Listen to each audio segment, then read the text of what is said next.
The Pennsylvania autumn always carried a specific chill. It was sharp enough to crack dead leaves along the driveway and heavy enough to remind you winter was waiting. At 7:14 in the evening on a Tuesday, my doorbell chimed. I set my coffee mug on the kitchen island and pulled up the porch camera on my tablet. 3 figures stood under the yellow glow of the security light. My father Richard wore his camel hair overcoat. He shifted his weight from one Italian leather shoe to the other.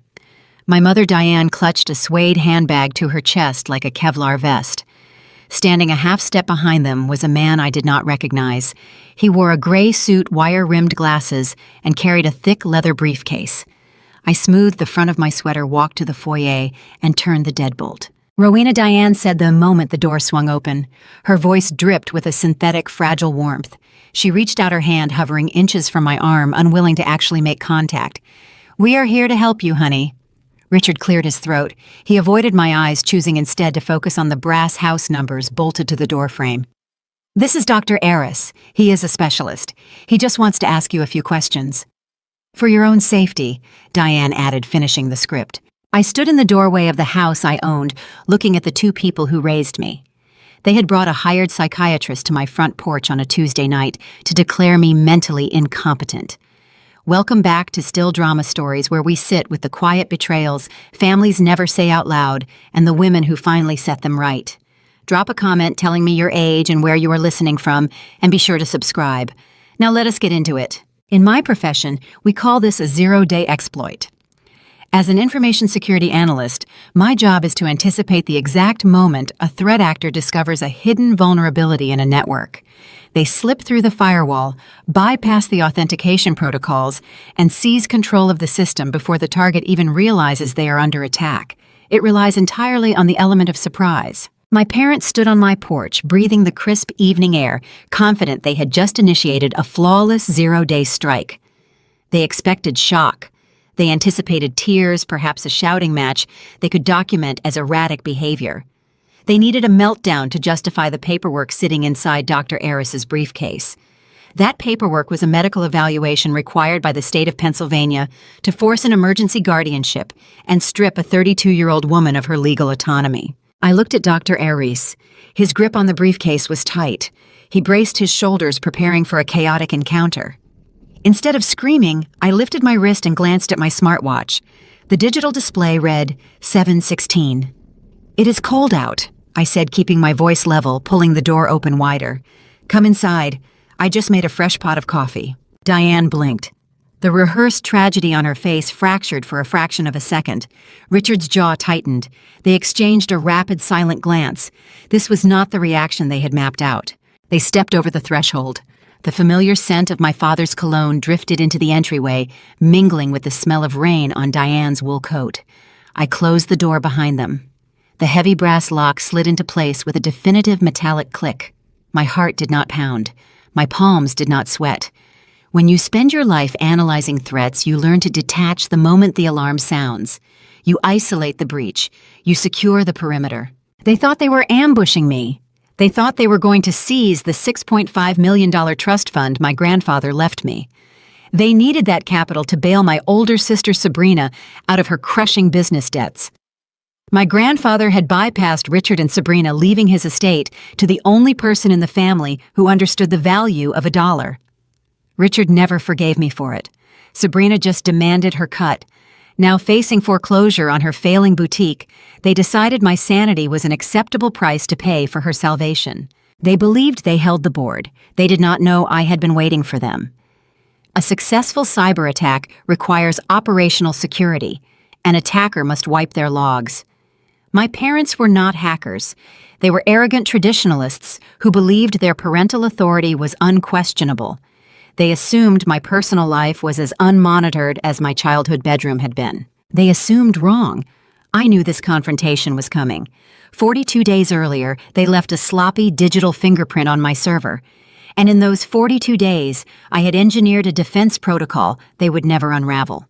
To understand how my father ended up standing in my foyer with a hired doctor, you have to understand the soil we grew up in. We lived in a historic suburb just outside Philadelphia. In this part of Pennsylvania, reputation is the local currency, and appearances are guarded with the same intensity as a bank vault.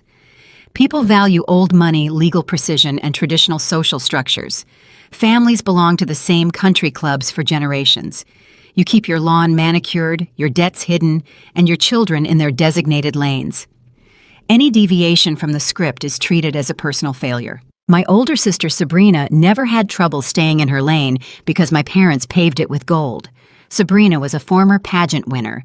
She possessed a loud, chaotic energy that demanded attention the moment she entered a room. She was the undisputed golden child, the embodiment of the aesthetic perfection my mother prized. When Sabrina wanted a luxury car at 16, Richard bought her a European convertible. When she decided she wanted to be an entrepreneur, Diane co-signed the commercial lease for a high-end retail boutique downtown. Sabrina sold overpriced candles, imported silk scarves, and artisan soaps.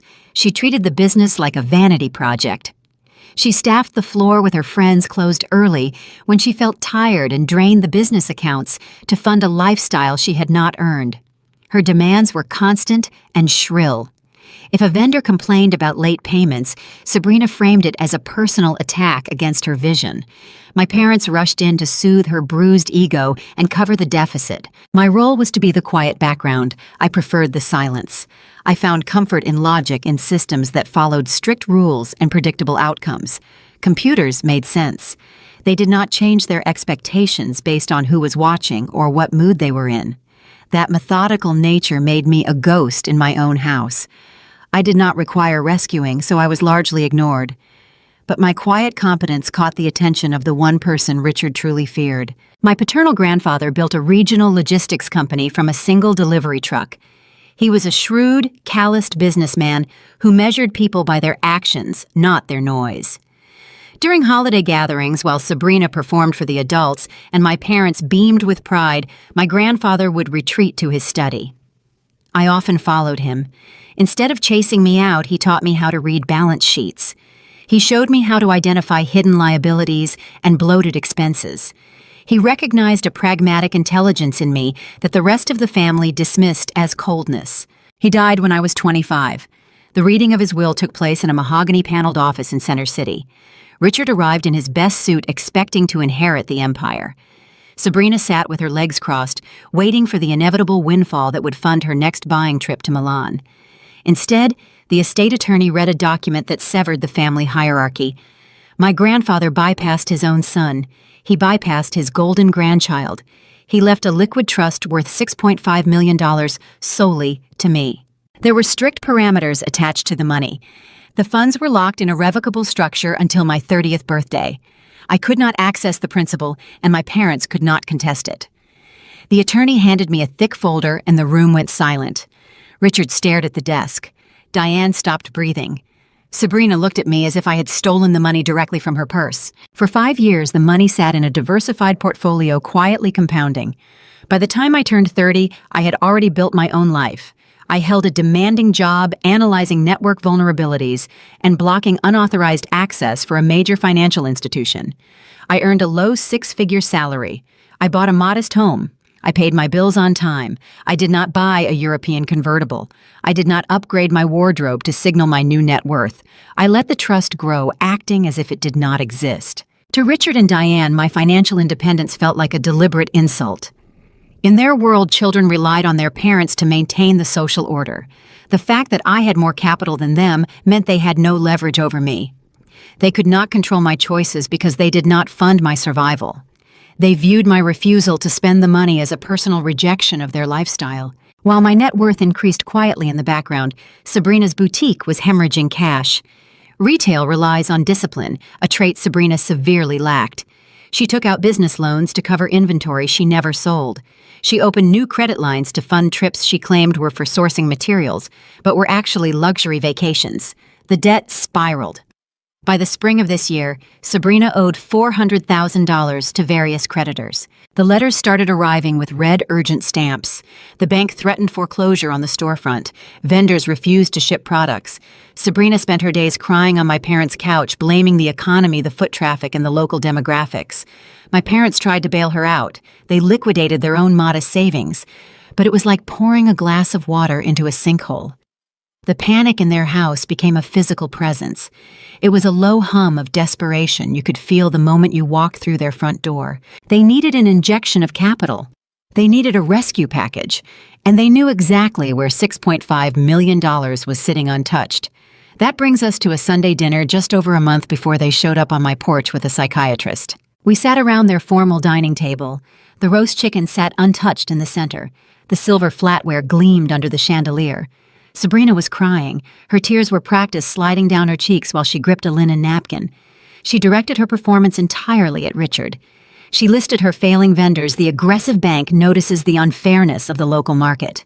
She painted herself as a victim of circumstance, a brilliant creator crushed by a cruel world. Richard leaned forward, his face tight with concern. Diane patted Sabrina's shoulder, murmuring soothing phrases and handing her fresh tissues. I sat at the end of the table cutting my vegetables in silence. I did not offer solutions because they did not want solutions. They wanted a bailout. They wanted me to write a check and solve the problem. Sabrina sobbed louder, burying her face in her hands. The performance reached its crescendo. Richard reached across the table and covered her wrist with his hand. "Do not worry," he said. His voice dropped an octave meant to convey ultimate authority and reassurance. "We will get you the capital." As he spoke those words, he did not look at his crying daughter. He lifted his head and glared directly at me. The look in his eyes was not a request. It was a calculation. It was the look of a man who had identified a target and was planning a breach. 3 days after that Sunday dinner, the first anomaly surfaced. I was sitting in my home office at 11 at night. The glow from my dual monitors cast a pale blue light across the desk. I was running a routine diagnostic on a corporate client network, watching strings of encrypted traffic scroll past, when a notification pinged on my personal device. It was an automated message from the healthcare provider that managed my primary care physician. The subject line read, "Security alert, multiple failed login attempts." I opened the message. The system informed me that my secure patient portal had been locked due to 5 consecutive incorrect password entries within a 10-minute window. Most people might dismiss this as a glitch or a forgotten credential from a previous session. In my line of work, you do not believe in glitches. You follow the data trail. The automated message included the timestamp and the originating IP address of the device that triggered the lockout. I copied the sequence of numbers and ran a standard geolocation trace. The query returned a result within seconds. It was a residential internet service provider. The location pinged to a specific affluent neighborhood just outside the city limits. It was the exact zip code and the exact provider my parents used.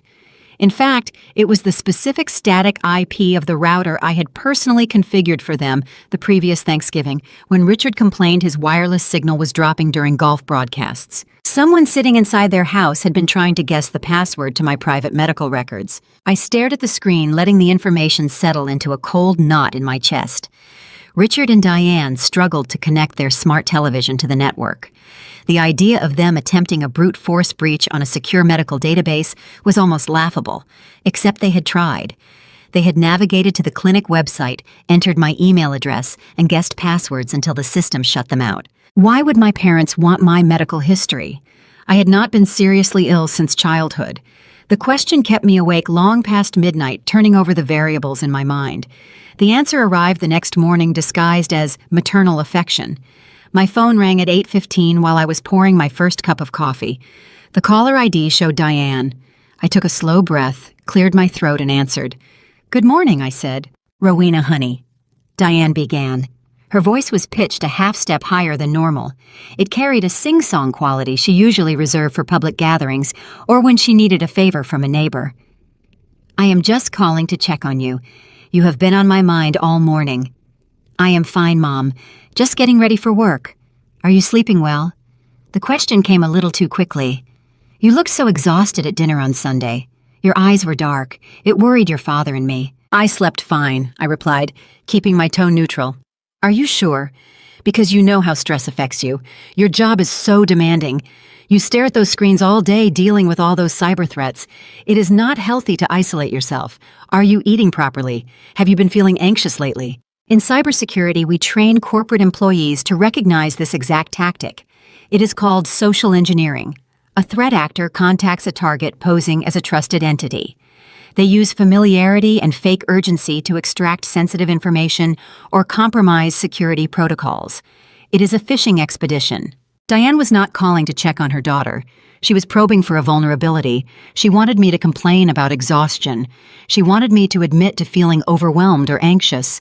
She was feeding me a script, waiting for me to read my lines so she could record them or use them as ammunition later. I took a sip of my coffee. The liquid tasted like dust. I recognized the manipulation, but recognizing it did not stop it from hurting. This was my mother calculating every word, trying to trap me in a narrative of instability. She wanted a soundbite of me sounding unhinged. "Work is normal," I said, maintaining a flat, unreadable delivery. "My diet is fine. I am not anxious. I have to log into a meeting now. Goodbye." I ended the call before she could pivot to a new angle. I set the phone on the counter and leaned against the granite edge. The pieces were starting to form a picture, but I needed the connecting logic. A failed medical portal breach, a targeted phone call attempting to establish a record of mental distress. What was the ultimate objective? I needed more data. I needed to see their outbound communications. Years ago, when I first started earning a substantial salary, I took over the billing for the family cellular plan. It was a simple convenience. I paid the monthly invoice for my line, Richard's line, and Diane's line, bundling them together to save them the hassle of tracking the due dates. It was a small gesture of duty, a pebble thrown into the chasm of their indifference toward me. Now it was my back door into their operations. I walked back to my home office and logged into the cellular carrier provider portal. As the primary account holder, I possessed administrative access to the usage logs. I pulled the detailed billing cycle for the current month and filtered the data to show Richard's number. Rows of timestamps, phone numbers, and call durations populated the screen. I exported the list into a spreadsheet and sorted it by frequency and length. I bypassed the short calls to local restaurants and the dozens of calls to Sabrina's number. I was hunting for anomalies. I found one immediately. Starting the morning after our Sunday dinner, Richard had placed 6 calls to a specific number located in the city center. The calls were not brief. They lasted 20 minutes, 40 minutes, and one call on Tuesday afternoon spanned nearly an hour. I copied the phone number, opened a new search tab, and pasted it into the query bar. The search engine returned the result instantly. The number belonged to a prominent high-end law firm in downtown Philadelphia. I clicked on the website link. The firm did not handle corporate law, personal injury, or real estate. The search results listed their primary specialties in bold text across the homepage: estate litigation, adult conservatorships, emergency guardianship petitions. I stopped breathing. The air in my office suddenly felt thin, cold, and entirely insufficient. The hum of my computer fan seemed to echo in the room. I sat in the glow of my monitors and watched the entire plot assemble itself in my mind with terrifying clarity. They were not trying to hack my bank accounts directly. They were not trying to guilt me into writing a check for Sabrina's failing retail boutique. That would have required my consent. They had realized I would never consent to handing over my grandfather's legacy to fund my sister's vanity project. So they decided to remove my consent entirely. They were building a medical dossier. They needed access to my patient portal to see if I had any history of therapy prescriptions or stress-related visits they could exploit in a courtroom. When the brute force password attack failed, Diane pivoted to social engineering, trying to extract a confession of anxiety and exhaustion over the phone. They were consulting with a conservatorship attorney to learn exactly what kind of evidence a Pennsylvania judge would require to declare a 32-year-old woman unfit to manage her own estate. They were going to petition the court for emergency guardianship. If they succeeded, a judge would strip me of my legal rights. Richard would be appointed to oversee my finances and my daily life. He would gain full unchecked access to the trust fund. He would drain the accounts to save Sabrina, and I would be reduced to a ward of the state. I would be trapped in my own life, unable to sign a contract, authorize a medical procedure, or touch a single dollar of the money my grandfather specifically left to protect me. A profound, quiet heartbreak washed over me. It did not arrive with tears or dramatic sobs. It arrived like a heavy, sinking stone settling at the bottom of a dark lake. The people who were supposed to protect me were actively conspiring to erase my personhood. They were willing to destroy my reputation, jeopardize my career, and steal my freedom, all to ensure their golden child did not have to face the consequences of her own financial incompetence. I sat in the silence of my home mourning the parents I thought I had. I mourned the illusion of family. The grief was sharp, but it was fleeting. The moment passed, replaced by a cold operational focus.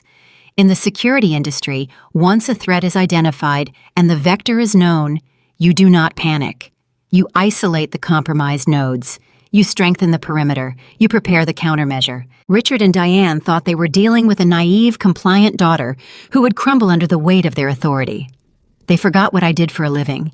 They forgot that I spent every day building fortresses that kept malicious actors out. I closed the spreadsheet, cleared my browser history, and picked up my phone. The reconnaissance phase was over. It was time to pull the exact blueprints of their attack plan. The world of information security operates on a core philosophy known as zero trust. The premise is simple. Never trust, always verify. It means no user, no device, and no network is granted access by default, regardless of their location or their history. Whether an access request originates from a foreign server or from the chief executive sitting in the corner office, the system treats both as potential threats until proven otherwise. I had spent my career applying this strict framework to corporate mainframes. Now I had to apply it to my own bloodline. My parents were no longer family. They were compromised nodes. I stopped answering their questions with any substance. When Diane called to ask about my week, I provided vague, cheerful responses. When Richard inquired about my workload, I told him everything was running smoothly.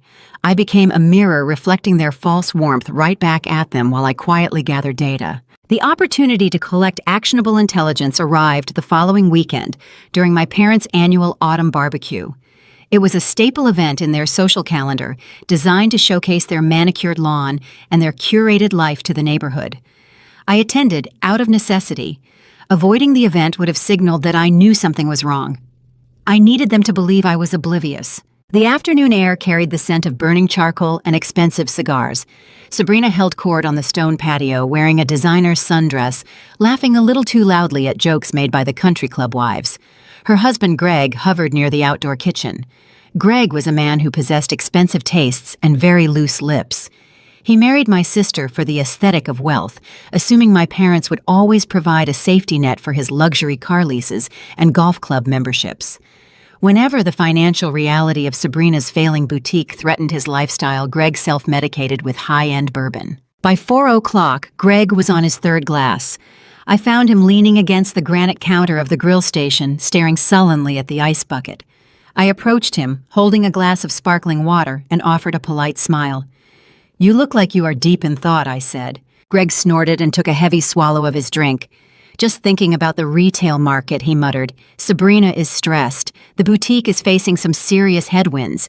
The bank sent another notice on Thursday. They are talking about foreclosure on the commercial lease." I kept my expression perfectly neutral. "That sounds incredibly stressful," I replied. "Is Richard going to step in?" Greg leaned closer. The smell of alcohol and roasted meat clung to his breath. "Your dad always steps in. He told us not to worry. He said he has a legal workaround in the pipeline. It is going to take a few weeks to finalize, but he promised Sabrina the capital is secured.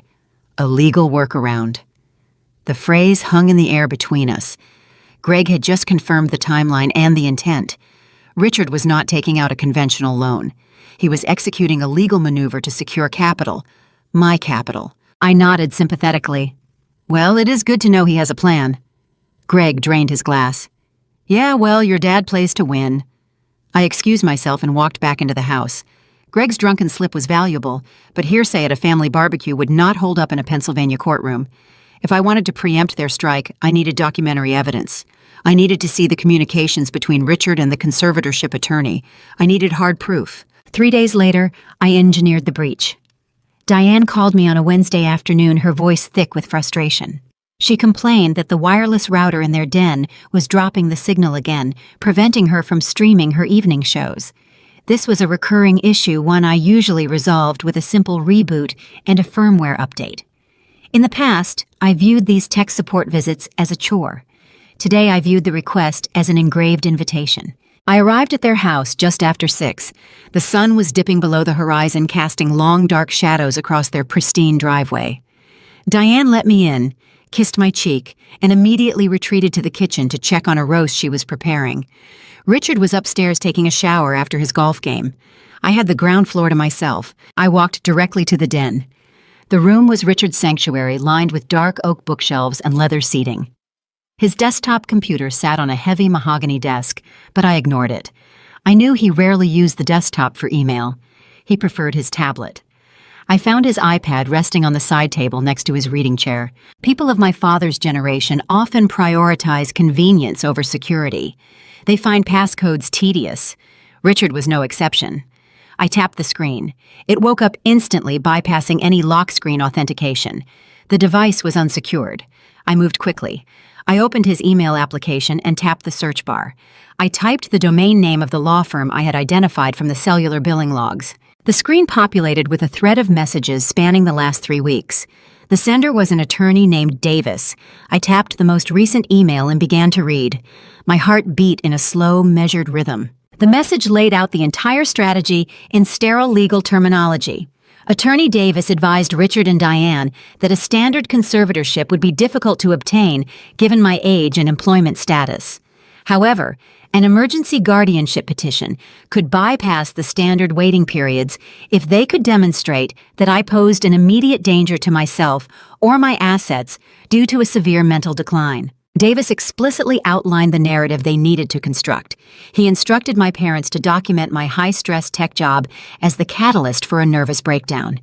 He suggested they fabricate a history of paranoia and isolation. The most chilling paragraph was located near the bottom of the message.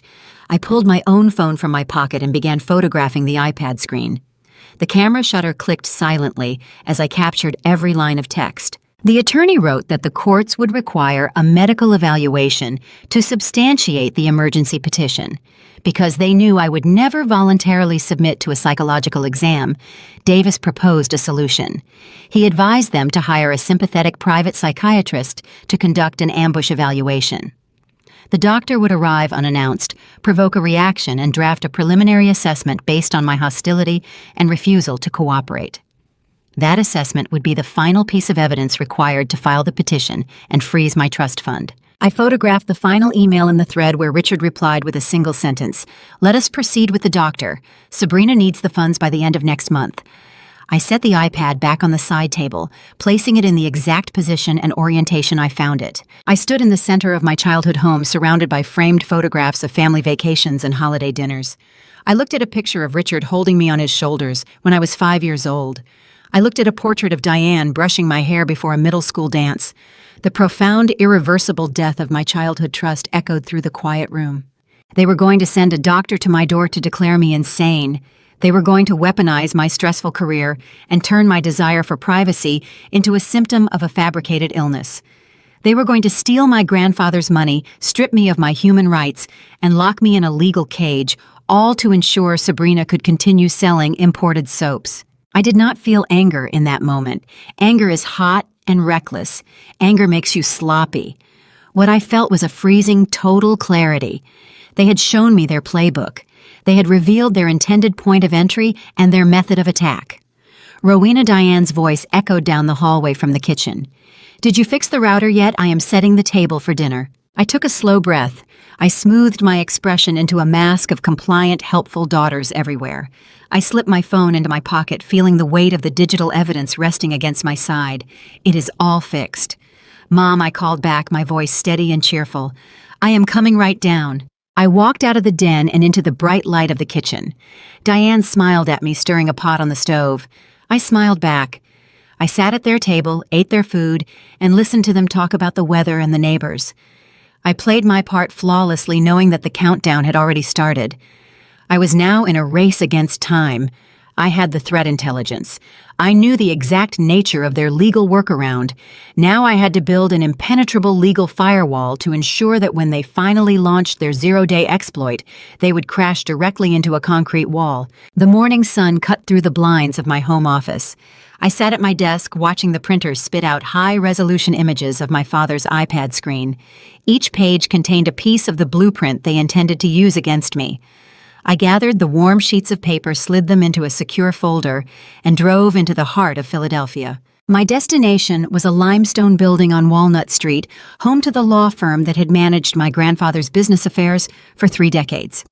Mr. Caldwell was a senior partner. He was a seasoned attorney who believed the world was held together by ironclad contracts and precise language. He wore tailored suits, kept his silver hair impeccably neat, and possessed a mind that viewed legal loopholes as personal insults. When my grandfather bypassed my father to leave the estate to me, Caldwell was the architect of that document. He knew the family dynamics. He knew Richard's entitlement. I trusted Caldwell because he operated on logic much like a well-structured computer network. I walked into his office. The walls were lined with leather-bound volumes and the air smelled of lemon polish and old paper. I sat in the wingback chair opposite his heavy mahogany desk and handed him the folder. I did not offer a tearful preamble. I told him to read the communications. Caldwell adjusted his reading glasses and opened the file. For several minutes, the only sound in the room was the turning of pages. I watched his expression. He was a man trained to maintain a poker face, but as he reached the final email outlining the hired psychiatrist, his jaw muscles tensed. He set the papers down and took off his glasses, rubbing the bridge of his nose. He looked at me with a mixture of professional disgust and genuine concern. "This is audacious," he said, his voice quiet and firm. "They are attempting to weaponize the probate courts to execute a financial coup." I asked him if their plan could actually succeed. Caldwell leaned back in his chair, pressing his fingertips together. In a vacuum, he explained, a fraudulent medical evaluation could be contested and struck down. But we were not operating in a vacuum. We were operating in Pennsylvania. Our local probate courts are steeped in tradition. Many of the presiding judges are older conservative individuals who place a heavy emphasis on family hierarchy. If a well-dressed, tearful set of parents stands before a judge in an emergency hearing claiming their daughter is suffering a sudden psychological break due to career stress, the court will often defer to them out of an abundance of caution. The judges prefer to freeze assets and grant temporary guardianship to protect the individual, assuming the parents have the best intentions. By the time we could schedule a full competency hearing to prove you are perfectly sane, your father would already hold the keys to the kingdom. I felt the cold reality of the situation settle into my bones. My current financial structure was vulnerable. The $6.5 million sat in a revocable trust. It was flexible, allowing me to alter the terms or access the principal whenever I chose. However, that flexibility was a critical flaw. If a judge granted Richard emergency conservatorship, he would legally step into my shoes. He would gain the authority to revoke the trust entirely. He could liquidate the portfolio, funnel the cash into Sabrina's failing boutique, and leave me destitute while I was locked in a legal battle trying to prove my own sanity. I needed a permanent block. I told Caldwell I wanted to build a firewall. I needed a legal structure that rendered the money untouchable, regardless of who held a piece of paper declaring themselves my guardian. Caldwell nodded. The solution, he explained, was to convert the entire estate into a strict, irrevocable trust. By doing this, I would legally detach myself from the ownership of the assets. The money would cease to be my personal property. It would belong to the trust itself, managed by a neutral corporate trustee from a major financial institution. Even if Richard succeeded in convincing a judge that I was incompetent, the guardianship would only cover my personal decisions, and whatever loose cash sat in my checking account. He could not touch the $6.5 million because it would no longer be mine to take. A conservator cannot seize assets the ward does not own. It was the ultimate encryption. But it came with a steep cost. By signing the conversion, I would surrender my own direct access to the principal. I could not buy a larger house or fund a sudden venture without petitioning the corporate trustee for approval. I weighed the sacrifice. Giving up convenience to secure the asset was a fundamental principle of risk management. I told him to draft the paperwork. Caldwell pulled a fresh legal pad toward him, uncapping his fountain pen. He wrote down a few dates, his expression turning grim. "The strategy is sound," he said, "but we have a severe logistical hurdle. Legal protections do not materialize the moment ink dries on paper. Converting a revocable asset of this magnitude into an irrevocable entity requires filing dense schedules with the state. It involves transferring titles, updating tax identifiers, and recording the changes through proper judicial channels. Furthermore, Pennsylvania law includes statutory look-back provisions to prevent individuals from hiding assets right before declaring bankruptcy or facing litigation. For the new trust to become fully unassailable and protected from any emergency injunctions your father might file, the transfer must be recorded and aged for a specific period. How long, I asked. Caldwell looked me directly in the eye. 40 days. It takes exactly 40 days for the irrevocable status to harden into law. During that window, the transfer is pending. It is vulnerable. If your father files his emergency guardianship petition on day 39, his attorney could petition the judge to freeze the transfer, arguing you signed the conversion while under mental duress. The entire firewall would collapse before it even compiled. A new sharp tension coiled in my stomach. The battlefield had shifted. It was no longer just about signing documents. It was about controlling time. My parents had already established contact with their probate attorney. They were actively seeking the psychiatrist. They were preparing to strike. I had to stall them. I had to keep them comfortable, confident, and oblivious for nearly 6 weeks. If they sensed I knew their plan, they would accelerate their timeline and file the petition immediately. If I cut off contact or confronted them, it would provide them with the exact erratic behavior they needed to justify their narrative to a judge. I had to play a dangerous game of appeasement while the clock ticked down. Caldwell rang his paralegal and requested the preliminary conversion documents. While we waited, he warned me about the psychological toll of what I was about to do. "You are going to have to smile at the people trying to destroy you," he said softly. "You will have to let them believe they are winning. It will require an immense amount of discipline." I thought about the servers I defended daily. I thought about the silent, invisible wars fought in the digital space, where the most effective defense is often a deceptive facade. I could endure 6 weeks of theater to secure a lifetime of freedom. The paralegal brought in a thick stack of documents marked with blue signature flags. Caldwell walked me through each page. I signed my name, formalizing the loss of my direct control over my grandfather's legacy, placing my faith in the impenetrable nature of contract law. I set the pen down. The documents were gathered and swept away to begin their journey through the bureaucratic machinery of the state. I walked out of the limestone building and stepped onto the busy Philadelphia sidewalk. The autumn wind bit through my coat. I checked my smartwatch. Day 1 had officially started. I had 39 days left to keep the wolves distracted while I locked the doors from the inside. In network security, when an analyst detects a malicious intruder attempting to breach a server, the instinct might be to immediately sever the connection and shut down the system. That is a novice reaction. A seasoned professional knows that shutting down the system only alerts the attacker that they have been discovered, prompting them to change their tactics and strike from a different, unseen angle. Instead, you create a decoy. You build a honeypot. A honeypot is a fabricated environment designed to look incredibly valuable and unsecured. The attacker wastes their time and resources exploiting the fake vulnerability, believing they are winning. Meanwhile, you quietly monitor their methods, gather intelligence, and fortify your actual assets deep in the background. I needed to build a psychological honeypot for my family. I had to give Richard and Diane exactly what they wanted. I had to hand them a breakdown. To buy the 40 days required to seal the irrevocable trust, I transformed myself into the perfect victim.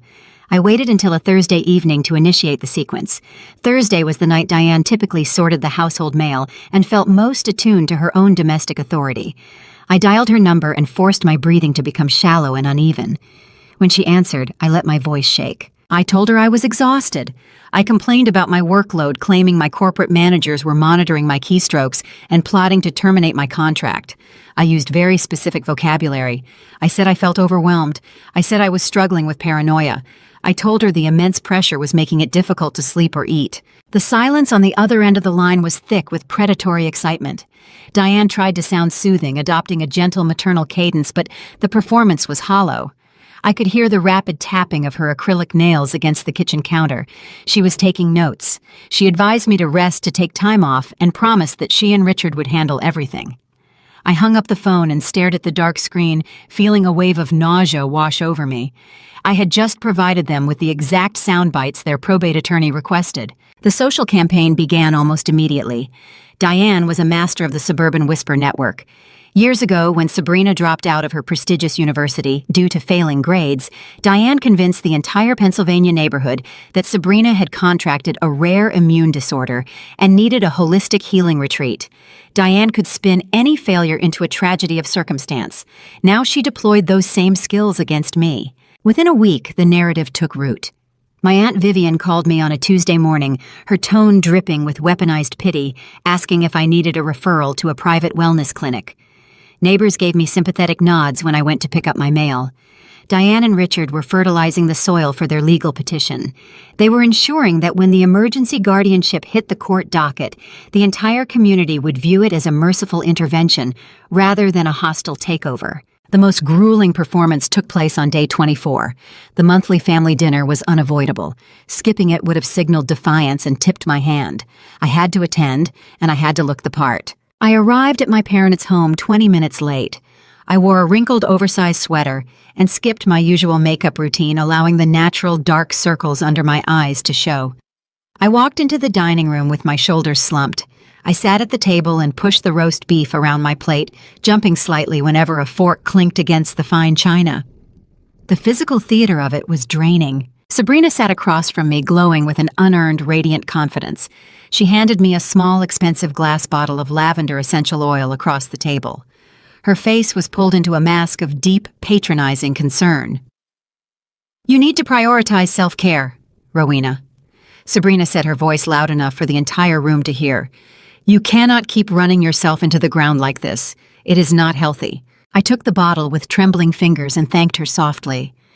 I endured the humiliation, ignoring the irony that my supposed psychological ruin was the very thing funding her upcoming financial bailout. Greg sat next to Sabrina, chewing his food with a smug, knowing smile, likely dreaming of the new imported sports car he would lease once the trust fund was seized. After dinner, we gathered in the living room for coffee. Sabrina lounged on the velvet sofa, her phone illuminating her face. I stood near the brick fireplace, pretending to admire a landscape painting. The angle afforded me a clear view of her screen. She was messaging Greg, who had stepped out to the patio. The text read, "Dad says the timeline is shrinking. Just hold off the creditors for 1 more month. The new investor capital drops soon." The new investor capital.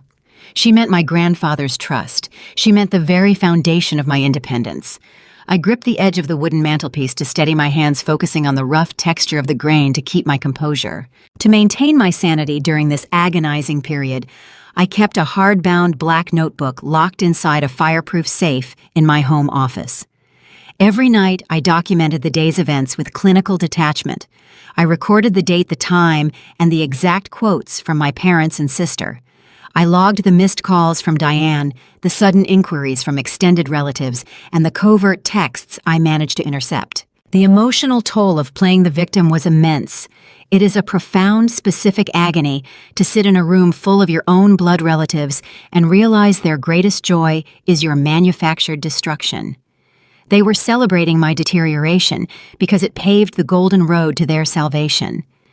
The facade required splitting my mind in two. The outward version of Rowena was fragile, paranoid, and slipping away. The inward version was a vigilant, cold analyst watching the intruders stumble through the honeypot. The notebook grounded me. It reminded me that I was not the prey. I was the architect of their impending failure. The final stretch of the waiting period tested every ounce of my discipline.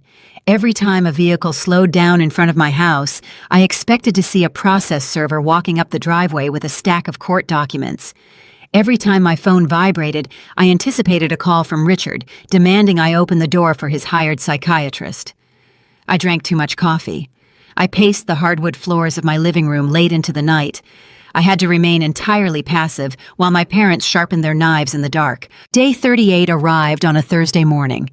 The Pennsylvania sky was hidden behind a thick layer of gray clouds, threatening a heavy autumn rain. I was sitting at my desk, reviewing a client risk assessment, feeling the familiar weight of exhaustion pressing against my temples. My inbox chimed. The sender was Mr. Caldwell. The subject line contained a single word, finalized. I clicked the message. My breath caught in my throat. Attached to the email was a scanned PDF of the legal conversion documents. The pages bore the official state seals and the recorded stamps from the local probate clerk. The transition was complete. The statutory look-back period had officially passed its critical threshold. My grandfather's legacy was now shielded behind a permanent, irrevocable trust structure. The corporate trustee held the keys to the vault. The money legally ceased to be my personal asset. It could not be seized, transferred, or liquidated by anyone holding a power of attorney or a guardianship decree. The vulnerability was patched. The honeypot had served its purpose perfectly. The trap was set, the steel jaws pulled back and locked into place. I closed my laptop, walked to the kitchen, and poured myself a fresh cup of coffee, feeling a profound sense of peace. I was finally ready for my parents to initiate their attack. Securing the core asset was only the first step in a comprehensive defense strategy.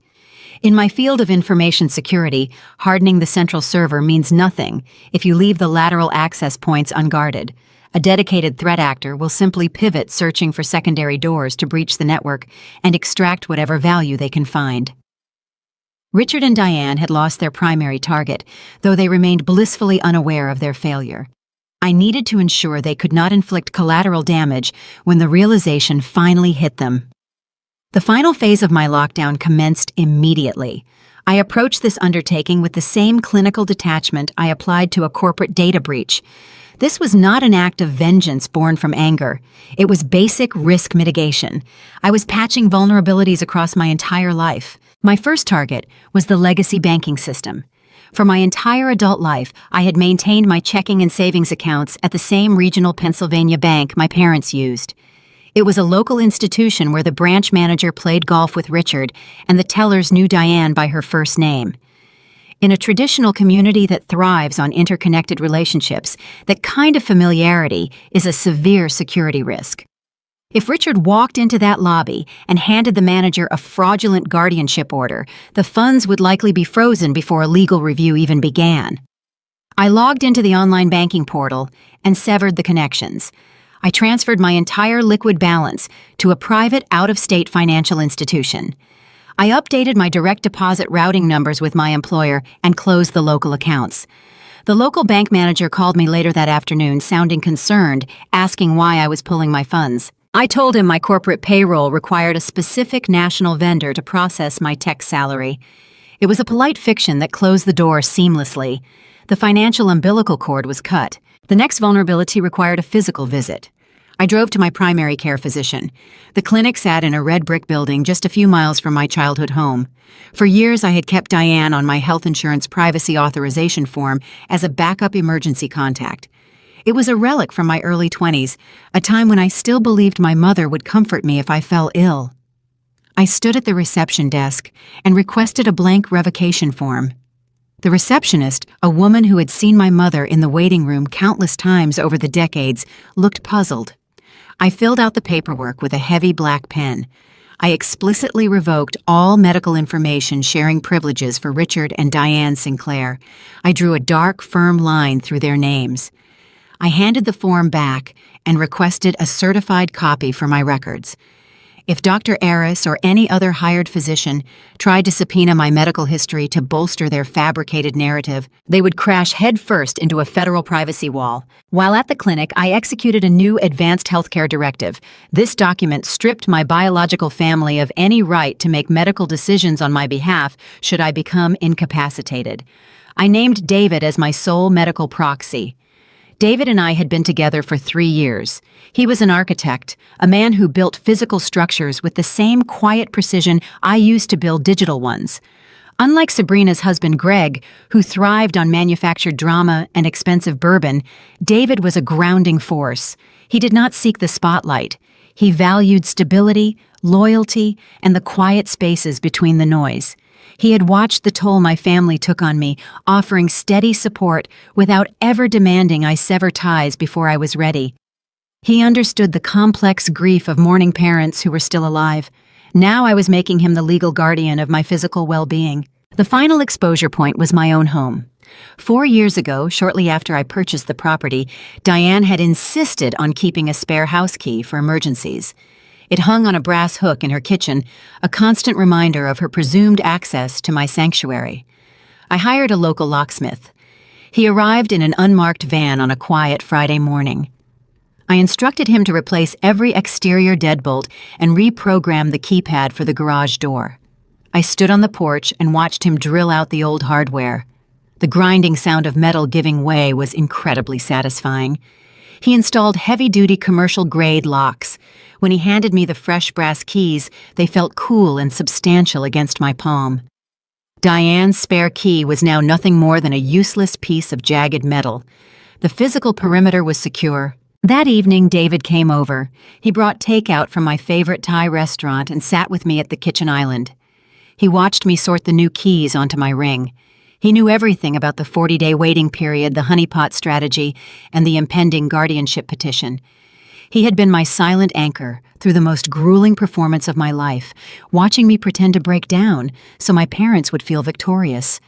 He reached across the granite counter and took my hand. His grip was warm and steady. "Are you ready for the fallout?" he asked softly.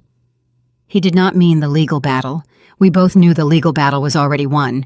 He meant the social explosion. He meant the inevitable smear campaign Diane would launch across the historic suburbs of Philadelphia. He meant the final irreversible death of my biological family ties. Once the trap snapped shut, there would be no going back to awkward holiday dinners or strained birthday calls. I looked down at the heavy brass key resting against my palm. The jagged teeth of the metal caught the kitchen light. For 32 years, I had allowed my parents to treat my life as an extension of their own ego. I had allowed them to mine my stability to fund my sister's vanity. I traced the edge of the key with my thumb, feeling the sharp, unyielding cut of the brass. "I have never been more ready," I told him. My voice was steady, devoid of the frantic anxiety I had feigned for the past month. The house was quiet. The network was secure. I had mapped the threats, closed the ports, and encrypted the data. There was nothing left to do but wait for the attackers to trigger the alarm. The weekend passed in a state of suspended animation. I rested. I drank coffee on the back deck with David. I let the frantic energy of the honeypot dissipate from my muscles. I knew the waiting was nearly over. The statutory window had closed. The trust was sealed. My medical records were blocked. My home was locked.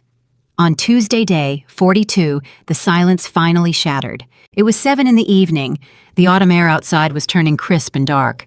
I was wiping down the kitchen counters when my phone vibrated against the marble island. The screen displayed Diane's name. I let it ring 3 times, allowing the tension to build before pressing the green icon to answer. "Rowena, honey," Diane said. Her tone was brisk, layered with that synthetic warmth she deployed right before executing a demand. "We are in your neighborhood. We thought we would stop by to check on you. I know you have been struggling so much lately." I wiped my hands on a dish towel, staring out the window toward the street. "You are in the neighborhood," I repeated. "Yes," Diane said. Her voice tightened just a fraction, betraying her anticipation. "We are just pulling up to the driveway now. Oh, and I brought a friend with me. Someone who can help you. We will be right at the door." The line went dead. I set the phone down. A cold electric thrill traveled down my spine. The long weeks of waiting, the agonizing theater of playing the broken daughter, the meticulous legal maneuvering, it had all led to this exact second. They had brought their hired doctor. They were executing their 0-day exploit. The ambush was finally here. I tossed the dish towel onto the counter, walked toward the foyer, and waited for the doorbell to chime. The doorbell chimed a second time, a sharp sound piercing the quiet evening. I walked toward the foyer, my footsteps silent on the hardwood floor. I opened the door wide, ushering the 3 figures out of the Pennsylvania cold and into my home. I guided them into the living room. The space was immaculate, designed with minimalist intent. Clean lines, neutral tones, a large bay window reflecting the interior lights against the dark autumn night. This environment did not match the narrative they wanted to construct. A person suffering a severe mental collapse usually leaves physical evidence of their unraveling, such as unwashed dishes, scattered papers, or a general aura of neglect. My home was a fortress of order. Diane perched on the edge of the gray sofa. She surveyed the room, perhaps searching for a flaw she could catalog. Richard stood near the armchair, refusing to sit, maintaining a tactical high ground. He gripped the edge of his camel overcoat, exuding a tense, coiled energy. Dr. Aris took the seat opposite me. He unclasped his briefcase. The brass latches snapped open with a sharp metallic sound. Dr. Aris leaned forward, adopting a posture of practiced synthetic empathy. "Rowena, Your parents have expressed deep concern for your well-being. They mentioned you are experiencing significant stress at work, struggling with sleep, and harboring some paranoid thoughts. I am here to evaluate those concerns and help you find a path forward. His voice was calibrated to soothe a frantic patient. He was treating me like a volatile explosive that might detonate at any moment. I recognized his archetype immediately. In the corporate world, there are hired auditors who exist solely to validate whatever conclusion a board of directors has already decided upon. Dr. Aris was a medical mercenary in a gray suit. He was being compensated to diagnose an illness that did not exist, providing the required paperwork for a predetermined legal strike. I did not raise my voice. I did not defend my sanity. Arguing with a hired diagnostician is a trap. Any denial is recorded as a delusion. Any anger is categorized as hostility. The only winning move in social engineering is to refuse to play the expected role. I stood up slowly, smoothing the front of my sweater. Would anyone like some coffee? I just brewed a fresh pot. The offer hung in the air, jarring and entirely out of context for a psychiatric intervention. Dr. Aris blinked his pen, hovering above his legal pad.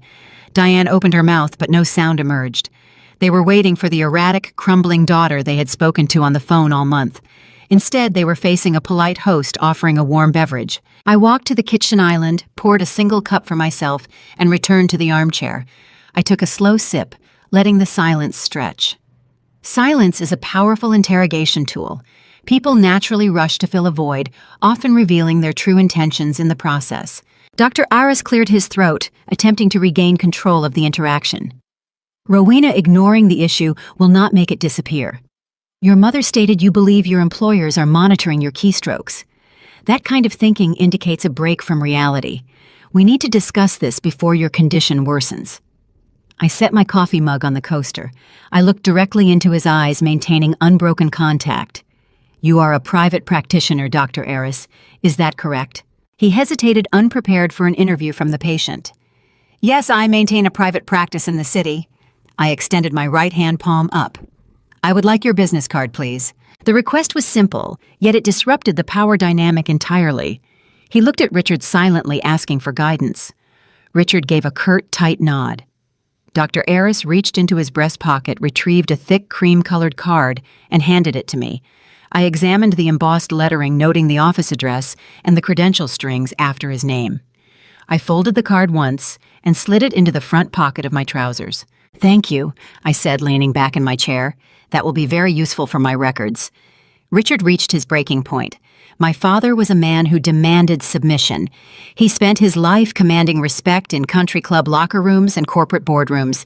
He expected his children to cower when he raised his voice. My calculated indifference was an insult he could not stomach.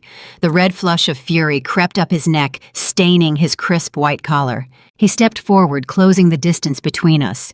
The facade of the worried patriarch dissolved in an instant. He was no longer pretending to care about my mental health. He was a predator who realized his trap had not sprung. We are doing this the hard way, Rowena. His voice was a harsh, vibrating growl echoing off the high ceiling. We are filing the emergency petition tomorrow morning. You are not fit to manage your affairs, let alone Grandpa's estate. We are stepping in whether you like it or not. There it was, the payload, the true motive delivered in plain English. He had just admitted in front of a licensed medical professional that this entire orchestrated visit was about my grandfather's trust fund. He wanted the capital. He needed the $6.5 million. I looked up at my father. I studied the familiar lines of his face, the graying hair at his temples, the sharp slope of his jaw. This was the man who taught me how to ride a bicycle on the sloping pavement of our childhood driveway. I remembered falling, scraping my knee on the asphalt, and looking up to see him extending a hand to pull me back up. I remembered trusting him implicitly, believing that my father would always protect me from the rough edges of the world. That man was gone. In his place stood a financial threat actor, a hostile entity willing to strip away my fundamental human rights to subsidize my sister's vanity. He was willing to have me declared legally incompetent, a label that would follow me for the rest of my life, simply to balance Sabrina's accounting ledger. The grief I expected to feel did not arrive. The sorrow had burned away weeks ago during the long nights of gathering evidence. What remained was a cold, impenetrable clarity. I stood up. I did not scream. I did not throw my coffee mug or order them out of my house with trembling hands. I walked to the front door, grasped the heavy brass handle, and pulled it wide open. The crisp night air rushed into the foyer, cutting through the stifling tension they had brought inside. "File it," I said. My voice was quiet, steady, and devoid of any emotion. It was the voice of a system administrator executing a final command. Richard stared at me, his chest heaving with suppressed rage. He was thoroughly confused by my composure, but his arrogance blinded him to the danger. He believed my calmness was just another symptom of my detachment from reality. He believed he still held the winning hand. "Let us go," Richard snapped, turning toward the door. "We have everything we need." Dr. Aris scrambled to his feet, snapping his briefcase shut. He looked deeply uncomfortable, perhaps sensing that this evaluation had not followed standard legal protocols. He hurried past me without making eye contact, stepping out onto the porch. Diane followed them. She paused at the threshold, turning back to face me. For a fleeting moment, I thought she might offer a genuine apology, a final plea to repair the severed bond between a mother and her daughter. Instead, the corners of her mouth twitched upward. She shot a triumphant smirk over her shoulder, a look of pure, victorious arrogance. She believed she had outsmarted me. She believed Sabrina was saved. "Take care of yourself, Rowena," Diane whispered, the synthetic sweetness returning to her tone. "We will see you in court." She stepped out into the dark. I pushed the heavy wooden door shut. I engaged the new deadbolt, the solid metal cylinder sliding into the reinforced strike plate with a loud, satisfying thud. I stood alone in my foyer, the silence of the house wrapped around me. A profound realization settled over my shoulders. My biological family was dead. The people who raised me had just walked out of my life, intending to return with a legal wrecking ball. They had chosen greed over blood. Yet as I rested my hand against the cool brass of the lock, I did not feel fear. I felt an overwhelming sense of power. The perimeter was secured. The trap had been triggered exactly as I designed. My parents were marching blindly toward a legal battlefield where they had already lost. They were about to demand the keys to a vault that no longer existed. I walked back to my kitchen island, picked up my coffee, and smiled. My armor was flawless. 3 days after the lock clicked into place on my front door, the legal payload arrived. It was a Friday morning. I was standing at my kitchen island, monitoring a routine patch deployment for a client server, when a heavy knock rattled the front entryway. I pulled up the porch camera. A man in a faded windbreaker stood on the welcome mat, holding a thick manila envelope. He did not look like a delivery driver. He had the tired, detached posture of someone who delivers bad news for a living. I opened the door. The crisp Pennsylvania air slipped into the foyer. "Are you Rowena Sinclair?" the man asked. I nodded. He handed me the envelope, turned on his heel, and walked back to his sedan without another word. "You have been served," he called out over his shoulder before starting the engine. I carried the envelope to the kitchen counter. The paper felt heavy, carrying the physical weight of a system breach. I pulled the tab and slid the documents out onto the granite surface. The front page bore the official seal of the county probate court. The bold text across the top read, "Petition for Emergency Guardianship." Below that, the petitioners were listed as Richard and Diane Sinclair. I spread the pages out, analyzing the attack vector line by line. The filing was a masterpiece of clinical gaslighting. My parents had compiled a narrative designed to strip away my humanity and reduce me to a broken, unstable liability. They attached a sworn affidavit from Diane, detailing my supposed erratic behavior, my refusal to sleep, and my paranoid delusions regarding my corporate employers. She painted a tragic picture of a brilliant daughter buckling under the pressures of the technology industry, requiring the steady, loving intervention of her family. The true cornerstone of their petition was the preliminary assessment provided by Dr. Aris. I read his clinical notes with a mixture of professional awe and profound disgust. He took the brief, controlled interaction we shared in my living room and twisted it into evidence of severe cognitive decline. He wrote that my calm demeanor was indicative of catatonia and emotional detachment. He documented my simple offer of coffee as an inappropriate response to a crisis, signaling a break from reality. He cited my request for his business card as acute paranoia and an adversarial fixation. He concluded that I posed an immediate danger to my own assets and required urgent conservatorship. Then I reached the proposed structure of the guardianship. Richard requested primary control of my medical decisions and physical residence. But the financial management section contained a specific glaring detail that solidified their true motive. Listed as the proposed co-conservator of the estate, right beneath Richard, was Sabrina, my sister, a woman who currently owed various creditors nearly $500,000 for unsold artisan candles and luxury imports, was nominated to manage a $6.5 million trust fund. They were asking a judge to hand the keys of my grandfather's legacy to the very person who had driven her own business into foreclosure. The sheer arrogance of the request was breathtaking. They assumed the court would simply rubber stamp the family hierarchy, trusting the older generation to distribute the wealth appropriately. I gathered the papers, slid them into my leather portfolio, and drove straight into the heart of Philadelphia. The trees along the highway were shedding their autumn leaves, leaving the branches bare and exposed against the pale gray sky. I parked near Walnut Street and took the elevator up to Mr. Caldwell's office. The scent of lemon polish and old paper greeted me as I walked into his mahogany-lined suite. I sat in the wingback chair and handed him the manila envelope. "The petition arrived this morning," I said. Caldwell adjusted his silver wire reading glasses and opened the file. I watched him read. I expected him to frown or express concern over the severity of Dr. Aris's medical evaluation. Instead, the corners of his mouth turned upward. It was a sharp, predatory smile, the kind of smile an experienced litigator gets when the opposing counsel makes a fatal error. He tapped the thick file sitting on the corner of his own desk, the one containing my irrevocable trust, conversion, and the printed emails from Richard's iPad. They did not do their due diligence. Caldwell noted, his tone laced with professional amusement. In the legal field, failing to verify the current status of a financial asset before suing for control is a catastrophic mistake. Caldwell explained that emergency petitions move incredibly fast. The opposing attorney rushing to meet Richard's timeline to save Sabrina's boutique had relied entirely on outdated information. They assumed the money was sitting in the exact same revocable account it had been in for 2 years. They did not run a fresh check with the state registry to see if the asset structure had changed. Their entitlement blinded them to basic reconnaissance. Caldwell continued, "They believed you were too paralyzed by stress to execute any defensive maneuvers. They are walking into court demanding access to a vault that legally does not belong to you anymore." The realization washed over me, cool and settling.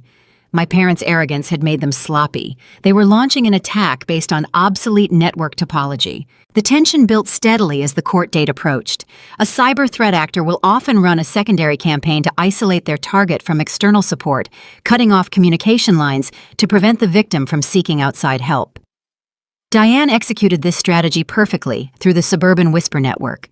She poisoned the well, spreading her tragic narrative to every aunt, uncle, and cousin in our extended family. My phone buzzed incessantly over the weekend. The screen lit up with incoming text messages from relatives I had not spoken to in months. Aunt Vivian sent a message saying she was praying for my healing and urging me to let my parents carry my burdens. A cousin who idolized Sabrina texted to say I was acting selfishly and needed to accept the medical help being offered. I read every message mapping the spread of the social infection. I did not reply to a single one. Replying provides an attacker with proof of life. It gives them a signal to trace and an opening to exploit. I maintained total radio silence, letting them believe their social engineering had successfully isolated me in my supposed paranoia. I let them build their confidence to its absolute peak. Tuesday morning arrived carrying the heavy, bruised sky typical of a Pennsylvania November. Today was the day of the hearing. I dressed carefully, selecting a tailored navy suit that was stark structured and professional. I pulled my hair back into a tight, neat clasp. I wanted to look exactly like the competent analyst I was offering no visual evidence to support their narrative of a woman falling apart. I drove to the historic county courthouse. The building was a monument to traditional authority constructed of thick limestone blocks and imposing granite pillars.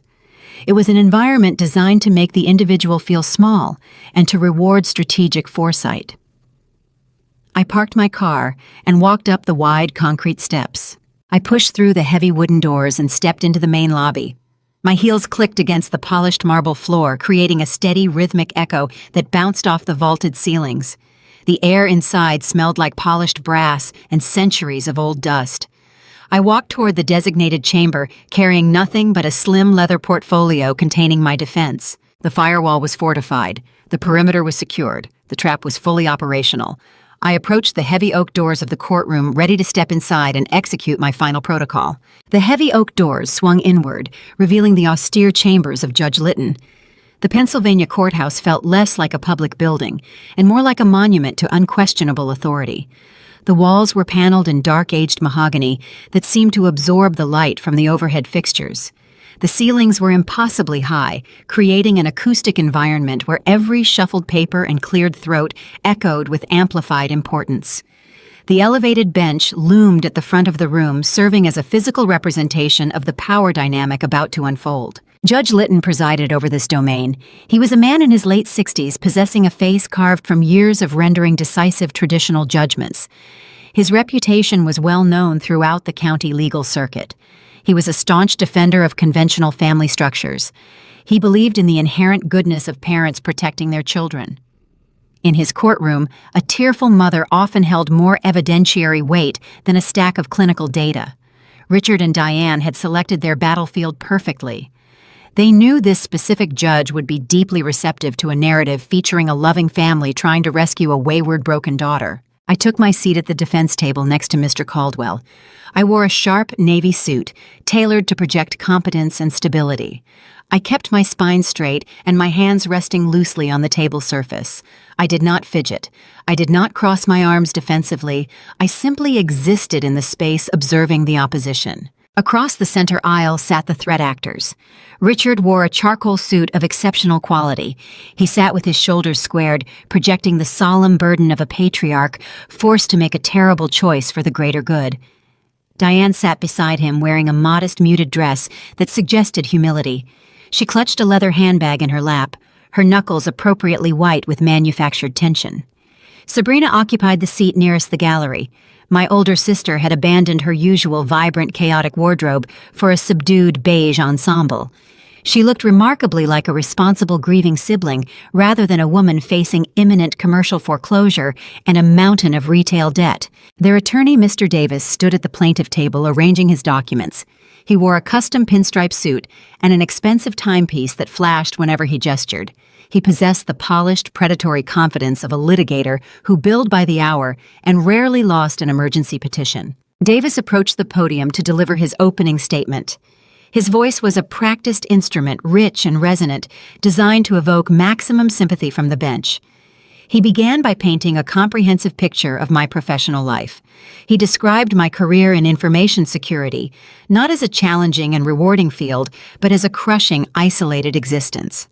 He spoke of the relentless pressure to monitor cyber threats, twisting my dedication into a toxic obsession that had slowly eroded my grip on reality. He paced slowly across the polished floor, weaving a tragic tale of a brilliant tech worker buckling under modern corporate demands. He cited my preference for a quiet home environment as evidence of severe social withdrawal and paranoia. He recounted the fabricated phone conversations Diane had orchestrated, framing my brief, neutral responses as the monosyllabic grunts of a woman detaching from the physical world. Davis spoke with such conviction that anyone without contrary evidence would have believed every single word. Then he introduced the centerpiece of their attack. He retrieved the preliminary assessment signed by Dr. Aris and held it up for the judge to see. Davis read selected excerpts aloud, his voice dipping into a tone of grave concern. He emphasized clinical buzzwords like hostility, catatonic detachment, and adversarial fixation. He described the orchestrated visit to my living room, twisting my polite offer of a warm beverage into a grotesque display of inappropriate emotional blunting during a crisis intervention. He painted me as a ticking time bomb incapable of recognizing my own illness. The emotional theater at the plaintiff table was executed seamlessly. As Davis read the clinical notes, Diane reached into her handbag and produced a linen tissue. She dabbed at the corners of her eyes, emitting a soft, muffled sniffle, perfectly calibrated to reach the judge without seeming performative. Richard placed a heavy, comforting hand over hers, his jaw set in a mask of stoic grief. Sabrina nodded solemnly, biting her lower lip as if struggling to contain her own sorrow over her sister's tragic decline. I watched their choreography with detached precision. In my profession, we analyze how threat actors manipulate human psychology to bypass security protocols. I was watching a masterclass in physical social engineering. They were weaponizing tears for profit. They understood that in a traditional courtroom setting, visible distress is often equated with irrefutable truth. They were using emotional vulnerability as a brute force tool to crack the judge's inherent skepticism. I did not feel angry or betrayed in that moment. I felt vindicated. Seeing them perform so seamlessly confirmed the necessity of every defensive measure I had deployed. Davis shifted his tone, moving fluidly from sorrow to urgent pragmatism. He argued that my deteriorating mental state rendered me highly vulnerable to exploitation and catastrophic errors in judgment. He stated that a woman suffering from acute paranoia could not be trusted to manage her own physical safety, let alone navigate a complex financial portfolio. He pressed the narrative that immediate intervention was not just necessary, but morally imperative to prevent me from ruining my own life. Finally, Davis arrived at the true objective of the hearing.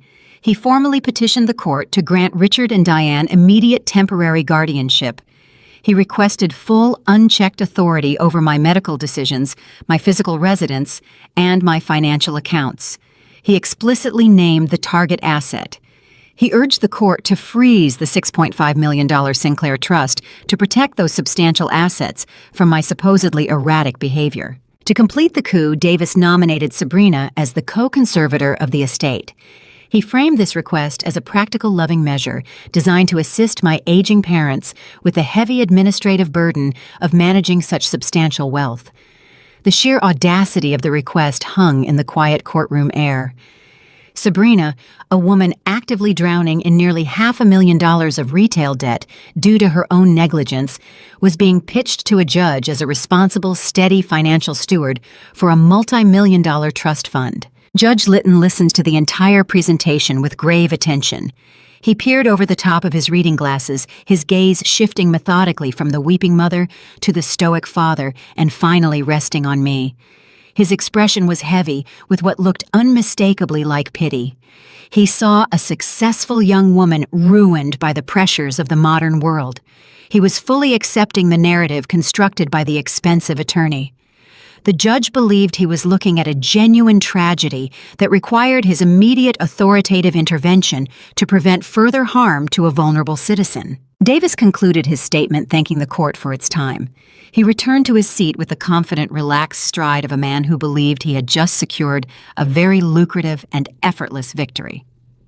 The courtroom fell silent. The echo of his final plea lingered against the dark mahogany walls. Judge Litton gathered the petition documents, squaring the edges of the paper against the surface of his desk. He folded his hands together, his expression resolute and final. He was prepared to rule. He was ready to sign the order that would hand the keys of my life over to the people who deliberately sought to destroy it.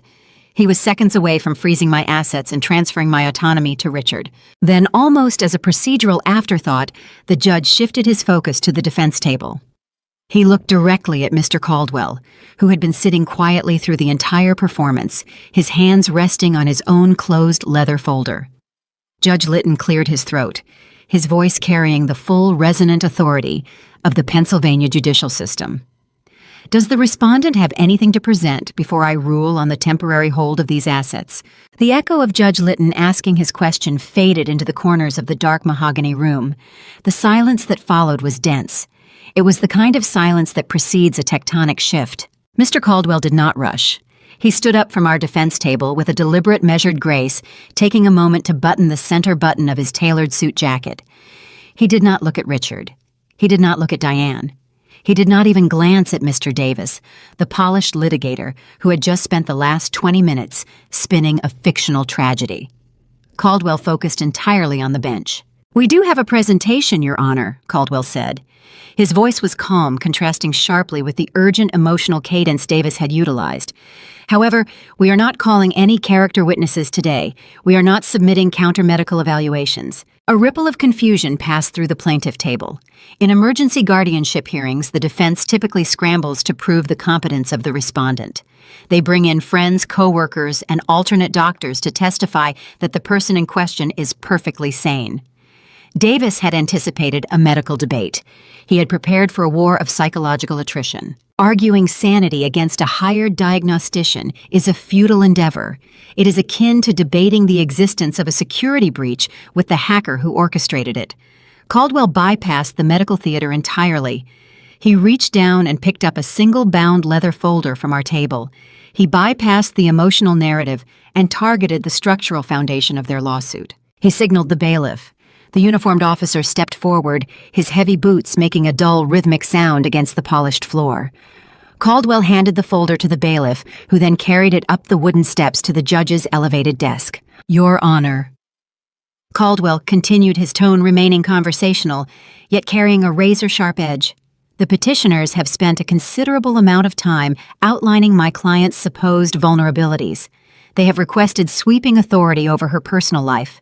But the true focus of their petition, the specific asset they are asking this court to freeze and transfer into their control, is the Sinclair Trust." Judge Litton opened the folder, adjusting his reading glasses. "Yes, Counselor. The $6.5 million trust, established by the respondent's grandfather, the petition clearly asks for a temporary hold on those funds to prevent dissipation." "That is correct," Caldwell said. "The problem, Your Honor, is that the petitioners are asking for control of an asset that my client does not own." The courtroom went dead silent. The court reporter, whose fingers had been flying across her stenograph machine all morning, paused. Her hands hovered in the air mid-page. Judge Litton frowned, his eyes scanning the first page of the document Caldwell had provided. He flipped to the second page, then the third, searching for the context of Caldwell's bold statement. Mr. Davis scoffed from the plaintiff table, attempting to project confidence. "Your Honor, this is a delay tactic. The trust is a matter of public record. Rowena Sinclair is the sole beneficiary and current trustee." "She was," Caldwell corrected, turning his head just slightly to acknowledge Davis before looking back at the judge. 40 days ago, my client foresaw the need to structure her assets more securely. The Sinclair Trust was legally converted from a revocable entity into a strict, irrevocable trust. The words hung in the air, cold and undeniable. The conversion was executed, filed, and stamped by the state registry, Caldwell explained, walking the judge through the timeline. The statutory look-back window required by Pennsylvania law to protect such transfers from sudden injunctions or claims of duress closed 48 hours ago. The transition is permanent. The new structure is fully hardened. I sat perfectly still, observing the threat actors across the aisle. In a cyber defense scenario, this is the exact moment the intruders realize the payload they deployed has failed. They believe they have breached the mainframe and are downloading the proprietary data, only to discover they are trapped in a simulated environment. The real data was encrypted and migrated off-site weeks ago. Richard stopped breathing. The color drained from his face, leaving his skin the shade of wet ash. His shoulders, previously squared with patriarchal authority, slumped forward as if an invisible weight had dropped onto his back. He stared at Caldwell, his mind struggling to process the legal terminology that was actively destroying his rescue plan. Diane dropped her linen tissue. It fluttered to the floor, landing near her suede handbag. The mask of the grieving, concerned mother shattered instantly, revealing a stark, terrifying void beneath it. Her mouth opened slightly, but she produced no sound. She looked at Richard, waiting for him to fix the situation, but Richard was paralyzed. Sabrina physically reacted to the incoming financial ruin. She half stood out of her wooden chair, her hands gripping the table edge so tightly, her knuckles turned white. The impending foreclosure of her boutique, the angry creditors, the luxurious lifestyle she could no longer afford, it all crashed down upon her in a single wave. She looked at the judge, then at her lawyer, her eyes wide with frantic, undisguised panic. Mr. Davis lost his predatory polish. The expensive litigator scrambled. He grabbed his legal pad, flipping blindly through his notes, searching for a loophole he had missed. He opened his own copy of the trust registry, a document he had pulled weeks prior when they first strategized the attack. He realized his fatal error. He had not run a fresh check on the asset structure before filing the emergency petition. He had relied on outdated intelligence. "Your Honor." Davis stammered, his rich, resonant voice replaced by a thin, reedy tone. "This conversion was done in secret. We had no notification. If the respondent is suffering from the mental decline Dr. Aris described, she lacked the capacity to execute such a transfer." Caldwell did not even raise his voice to counter the objection. The medical evaluation you provided is dated yesterday, Mr. Davis. The trust conversion was signed, notarized, and filed over a month ago, long before your clients alleged any sudden onset of paranoia. Furthermore, the new trust is managed by an independent corporate trustee from a national financial institution. Caldwell turned his attention back to Judge Litton, delivering the final, crushing blow. My client is a beneficiary, but she holds no authority to distribute the principal. She cannot liquidate the portfolio. She cannot alter the investments. Therefore, even if this court were to grant the petitioners full guardianship today, they would gain nothing. A court-appointed guardian cannot access or control an asset the ward does not possess. The money is legally untouchable. The $6.5 million prize evaporated in front of their eyes. Judge Litton finished reading the state seals and the recorded stamps on the conversion documents. The paperwork was immaculate. The contract law was ironclad. The judge lowered the folder and took off his reading glasses. The pity that had previously softened his features vanished, replaced by the rigid, unyielding irritation of a magistrate who realizes his courtroom is being manipulated. He looked down at the plaintiff table. His gaze swept over Richard Diane and finally settled heavily on Mr. Davis. Counselor Judge Litton said, his voice echoing with dangerous authority.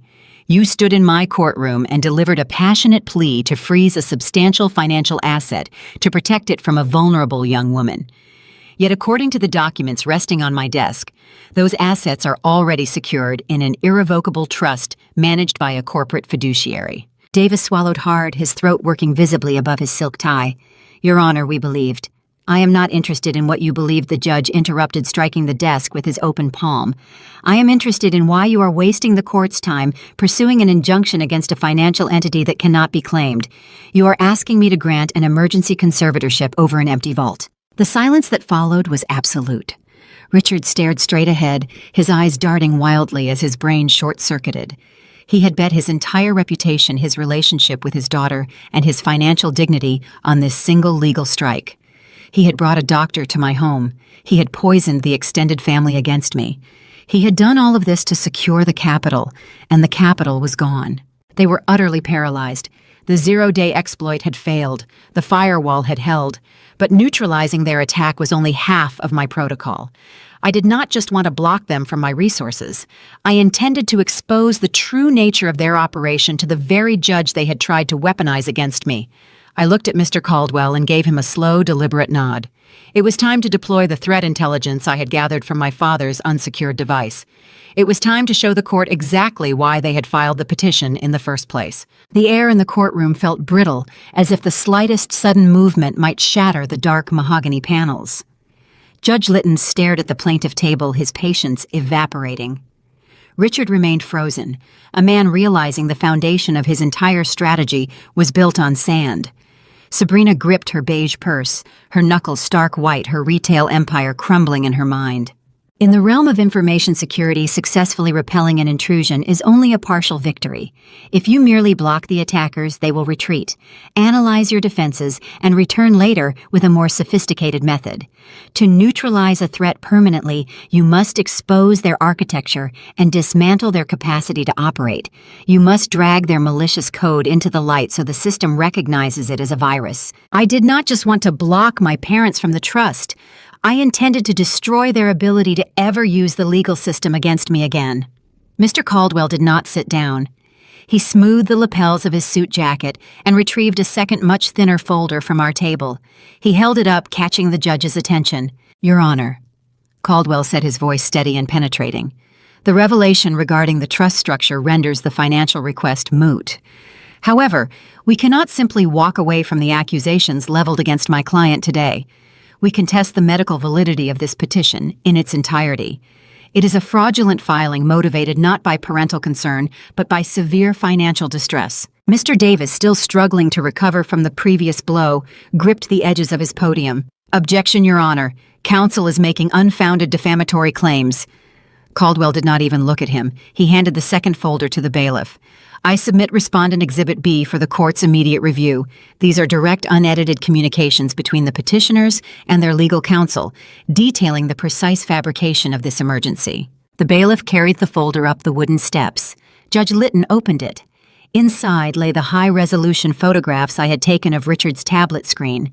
The emails were printed on crisp white paper, the text enlarged for easy reading. For decades, Sabrina had operated a boutique funded by Richard and Diane. She treated the business like an endless credit line, ignoring basic accounting principles in favor of lavish buying trips and aesthetic indulgence. When the inevitable collapse arrived, she owed her creditors roughly $400,000. Richard had always viewed his daughters as extensions of his own ego, and Sabrina's public bankruptcy would be a humiliating stain on the family name. The emails in that folder documented his desperate, calculated plan to erase that debt using my grandfather's legacy. Judge Litton began to read.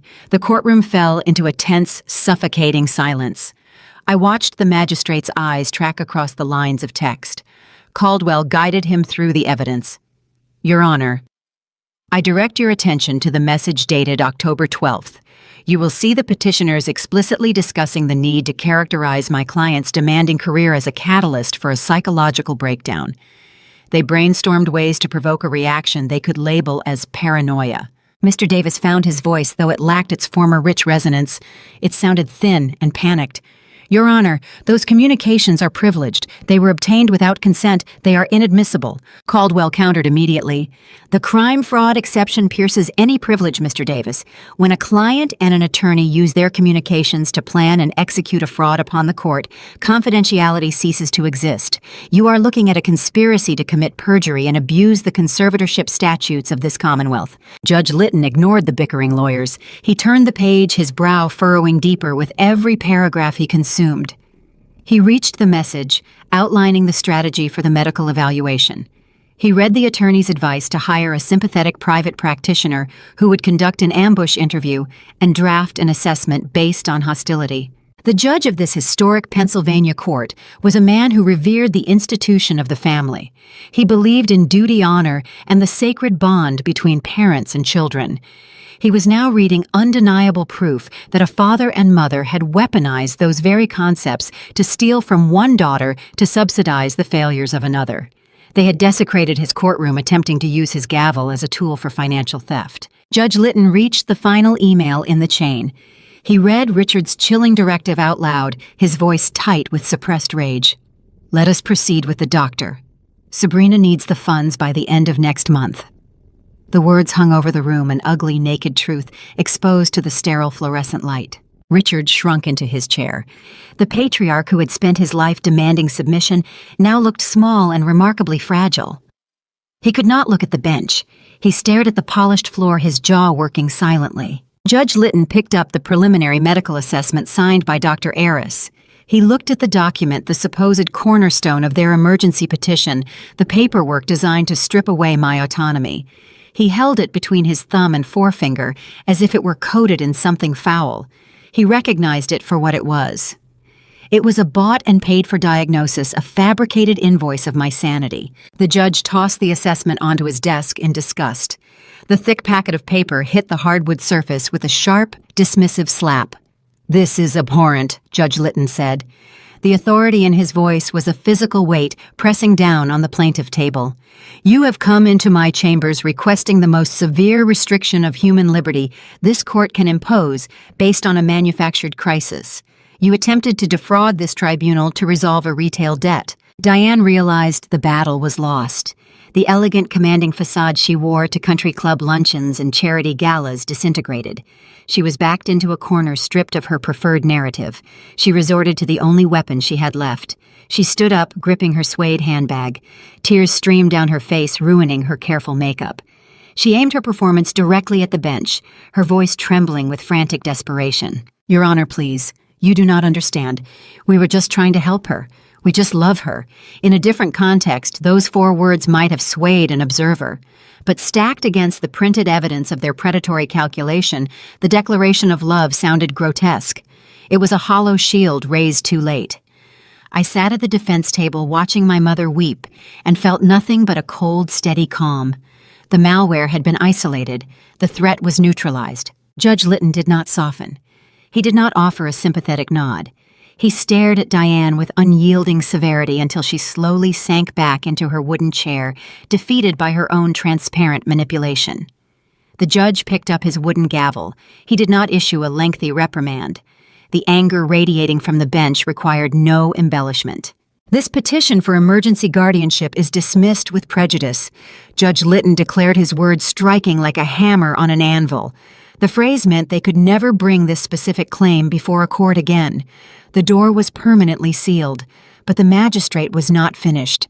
He turned his fierce gaze toward the attorney standing at the podium. Mr. Davis, your involvement in advising these petitioners to fabricate medical distress is a grave violation of your professional duties. I am referring your conduct to the State Disciplinary Board for an immediate ethics investigation. You will face the consequences of advising your clients to construct a fraud. Davis slumped the expensive tailoring of his suit, suddenly looking inadequate to protect his career. He nodded silently, stepping away from the podium. Judge Litton then looked down at the discarded medical assessment. Furthermore, the court is forwarding this preliminary evaluation, along with the corresponding email evidence to the State Medical Licensing Board. Dr. Aris will have to explain his diagnostic methods to his peers. I will not tolerate medical professionals operating as hired mercenaries in this jurisdiction. He raised the gavel and brought it down. The sharp crack echoed through the mahogany chamber, sealing the judgment. Court is adjourned. Judge Litton stood up, turned his back on the room, and exited through the heavy wooden door behind his bench. The rustle of his black robes was the only sound left in his wake. I remained seated, keeping my posture relaxed and my breathing steady. Mr. Caldwell closed his leather folders, the sharp snapping of the clasps signaling the end of the operation. The countermeasure had been executed flawlessly. The attackers were disarmed, discredited, and facing severe institutional repercussions. They had walked into the courthouse expecting to seize an empire, and they were leaving with nothing but the ruins of their own reputation. I watched my father stare blankly at the defense table, his hands trembling, and knew the firewall had held. The sharp crack of his wooden gavel seemed to linger in the mahogany chamber long after the magistrate disappeared through his private door. The oppressive weight that had suffocated the room suddenly lifted, replaced by the chaotic energy of a collapsed scheme. At the plaintiff table, the operation disintegrated. Attorney Davis shoved his files into his leather briefcase with uncharacteristic clumsiness. He did not offer parting words or consolations to his clients. He had walked into the building expecting an effortless victory and was leaving with a looming ethics investigation that could dismantle his lucrative career. He hurried down the center aisle and pushed through the heavy oak doors, abandoning the sinking ship without a backward glance. I stood up from the defense table, smoothing the front of my navy suit. Mr. Caldwell offered a brief, satisfied nod. He gathered his documents, the architecture of our successful defense, and signaled that our business here was finished. We walked out of the courtroom together. The transition from the dark wood-paneled chamber to the bright, cavernous marble hallway of the historic courthouse was jarring. Sunlight streamed through tall arched windows, illuminating the dust motes dancing in the air. The corridor was typically a place of hushed, respectful murmurs, a space where lawyers negotiated settlements in quiet corners. Today, it became the stage for a spectacular implosion. Sabrina had reached her breaking point. The beige ensemble she wore to project modest concern now looked ridiculous as her face contorted with unchecked panic. The golden child facade dissolved, revealing the frantic, grasping reality underneath. For her entire life, Sabrina operated on the assumption that consequences were things that happened to other people. When she wrecked her luxury car in high school, Richard bought a replacement before the insurance claim was even filed. When she opened her high-end retail boutique, she prioritized aesthetics over basic accounting.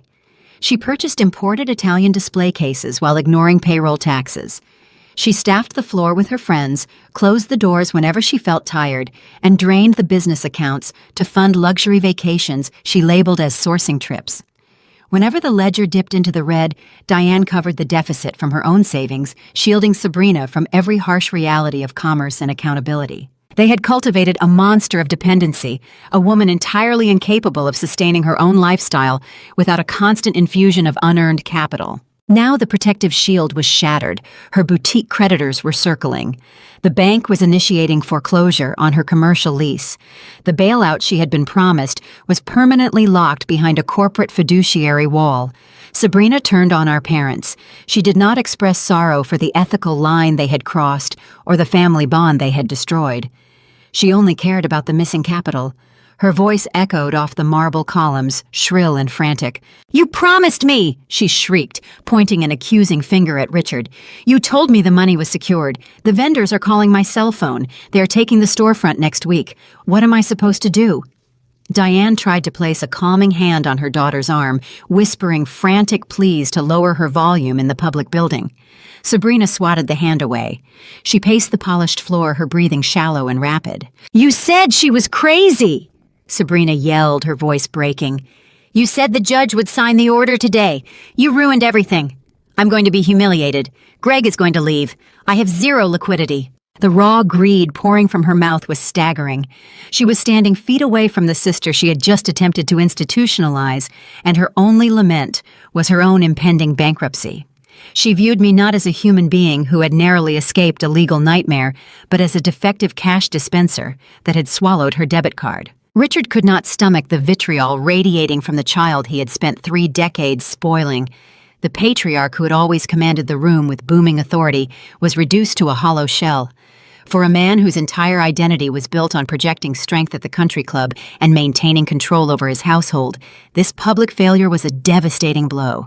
His charcoal suit tailored to project dominance now hung on his frame like borrowed clothing. His face was pale and slick with a cold sweat.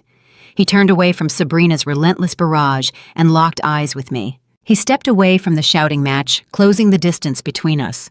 His hands, usually so steady when gripping a golf club or signing a check, were shaking visibly. He stopped 3 feet away, respecting the invisible boundary I had drawn around myself. He looked at me, searching for the compliant, dutiful daughter who used to seek his approval. He found only the security analyst who had outmaneuvered his zero-day exploit. "Rowena, please," Richard said. His voice was a hoarse, desperate whisper stripped of its usual command. He was no longer giving orders. He was begging. We were desperate. "You have to understand the pressure we were under. You have to undo it." I stared at him, observing the mechanics of his desperation. He still believed there was a back door. He still believed he could negotiate his way out of the consequences. He was treating the legal system like a simple password reset, hoping he could just call the administrator and regain access to the compromised account. "Your sister is going to lose everything," he continued, his tone rising in pitch. "The banks are taking her inventory. She will be ruined. Please, Rowena, just call your lawyer. Sign whatever you need to sign to reverse the trust conversion. We can drop all the medical claims. We can pretend none of this happened. Just give us access to the funds." He was asking me to dismantle the firewall so the malware could consume the network. He was asking me to voluntarily hand over the weapon he had just tried to use to destroy my life. I looked at the man who had taught me to ride a bicycle, the man who had watched me graduate with top honors and offered nothing more than a distracted nod. I looked at the father who had hired a mercenary doctor to declare me insane. In the digital realm, once an asset is migrated to an offline server and encrypted with strict access protocols, the original architect cannot simply bypass the security measures because they changed their mind. The system is designed to reject unauthorized requests, regardless of the emotional context or the identity of the user. It operates on pure objective logic. I drew upon the clinical precision of my profession. I did not raise my voice to match Sabrina's echoing shrieks. I did not offer a tearful monologue about the years of neglect or the profound cruelty of his betrayal. Emotional outbursts are vulnerabilities.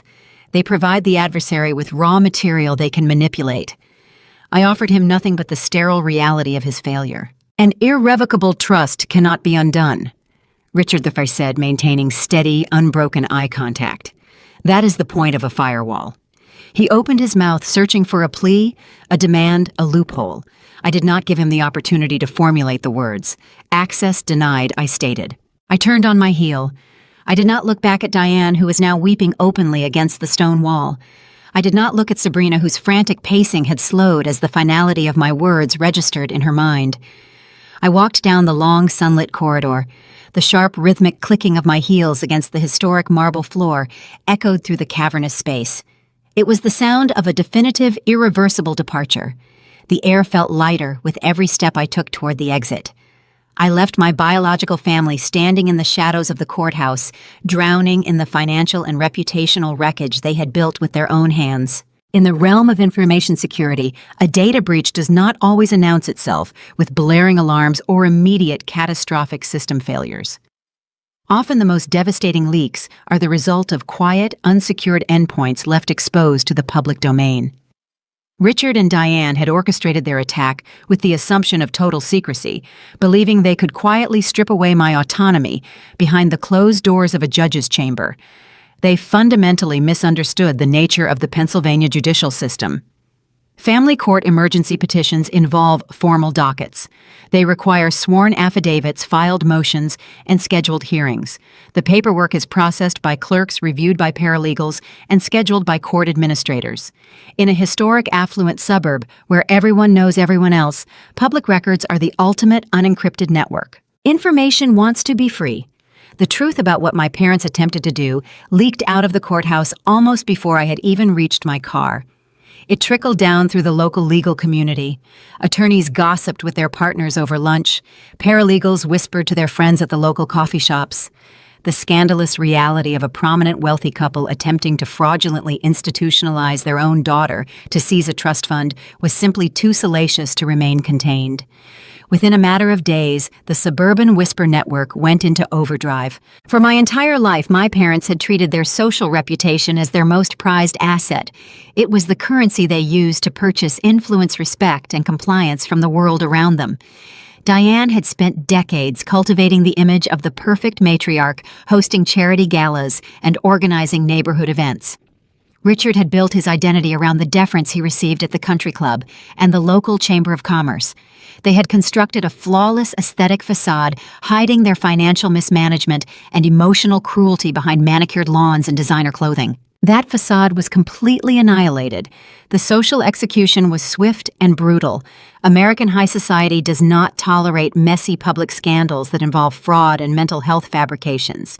They do not forgive people who violate the unspoken rules of polite decorum so grotesquely. The shunning began at their beloved country club.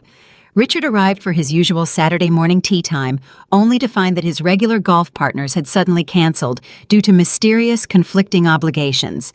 When he walked into the dining room for lunch, conversations abruptly ceased.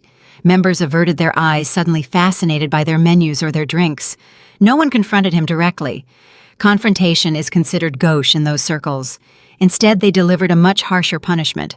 They rendered him invisible. Diane suffered a similar fate at her historic community church. The women who used to flock to her side for committee planning sessions now offered tight, strained smiles before quickly excusing themselves. She was no longer invited to the exclusive garden club luncheons. The power she once wielded by controlling neighborhood gossip was turned entirely against her. She became the cautionary tale, the woman who tried to sell her child's sanity to pay off a retail debt. The isolation broke them. They were exiled in their own hometown, trapped inside the pristine walls of a house that no longer commanded any respect. While my parents navigated their newly minted social pariah status, the practical consequences of their failed legal strike caught up with my older sister. Sabrina had structured her entire adult life around the assumption that an endless reservoir of unearned capital would always be available to rescue her from her own incompetence. She treated her high-end boutique not as a business, but as a vanity project subsidized by my grandfather's legacy. 6 weeks after the gavel fell in Judge Litton's courtroom, the final extension on her commercial lease expired. There was no secret investor capital incoming. There was no miraculous legal workaround. The bank seized the storefront. The windows of her chic retail space were papered over with brown craft paper, and a neon eviction notice was taped to the glass door. Her imported artisan soaps and luxury silk scarves were boxed up by liquidators. The financial collapse triggered a secondary inevitable domestic failure. Greg, her husband, was a man who possessed a deep affinity for European sports cars and top-shelf bourbon, but harbored zero tolerance for financial adversity. He had married Sabrina for the aesthetic of wealth, perfectly content to play the role of the supportive spouse as long as my parents were funding the lifestyle. When the boutique went bankrupt and the luxury SUV was repossessed, Greg did not stay to help her rebuild. He packed his custom-tailored suits into expensive luggage and moved out. 2 days later, he filed for divorce, citing irreconcilable differences, which is the polite legal shorthand for running out of money. As their respective worlds crumbled, the perpetrators of the failed zero-day exploit directed their panic toward the only target they had left: me. My mobile device became a repository for their desperate unraveling. I did not answer their incoming calls. I watched the screen light up, noting the caller identification, and let the device vibrate silently on my kitchen island. They resorted to leaving voicemails filling my digital inbox with hours of recorded chaos. Diane left messages choked with theatrical sobbing. She begged me to call her back, claiming that the stress of the community backlash was causing Richard to experience chest pains. She tried to invoke the sacred bond of family, weaponizing her maternal status to demand forgiveness for an unforgivable act. Sabrina took a different approach. Her voicemails were shrill, frantic, and entirely devoid of accountability. She blamed me for the loss of her boutique. She screamed that my selfishness had destroyed her marriage. She demanded I contact the corporate trustee and liquidate the portfolio to save her from moving into a standard apartment complex. She was drowning in the consequences of her own actions and furious that I refused to be her life raft. Richard offered hollow strategic apologies. He left stiff, formal recordings, suggesting we meet with a mediator to resolve our differences privately. He spoke as if we were negotiating a corporate merger that had hit a minor snag, rather than acknowledging he had attempted to strip away my fundamental human rights. I listened to none of them. In the field of information security, when an IP address repeatedly launches malicious packets against your server, you do not engage with the attacker. You do not attempt to reason with the incoming code. You update your security protocols to drop the traffic automatically. I sat at my desk, opened the administrative settings on my cellular network, and configured a new routing rule. I selected the phone numbers belonging to Richard, Diane, and Sabrina. I instructed the system to bypass my phone entirely and filter their incoming calls directly into a void folder. The messages would be automatically deleted without generating a notification. I executed the command. The digital boundary was drawn. My phone went blissfully permanently silent. As the quiet settled over my home, a profound wave of relief washed through my chest. The adrenaline that had sustained me for nearly 2 months finally dissipated, leaving behind a clear, unburdened perspective. The hardest part of this entire ordeal was not the complex legal maneuvering. It was not the grueling theater of the honeypot strategy, nor the tense confrontation in the mahogany courtroom.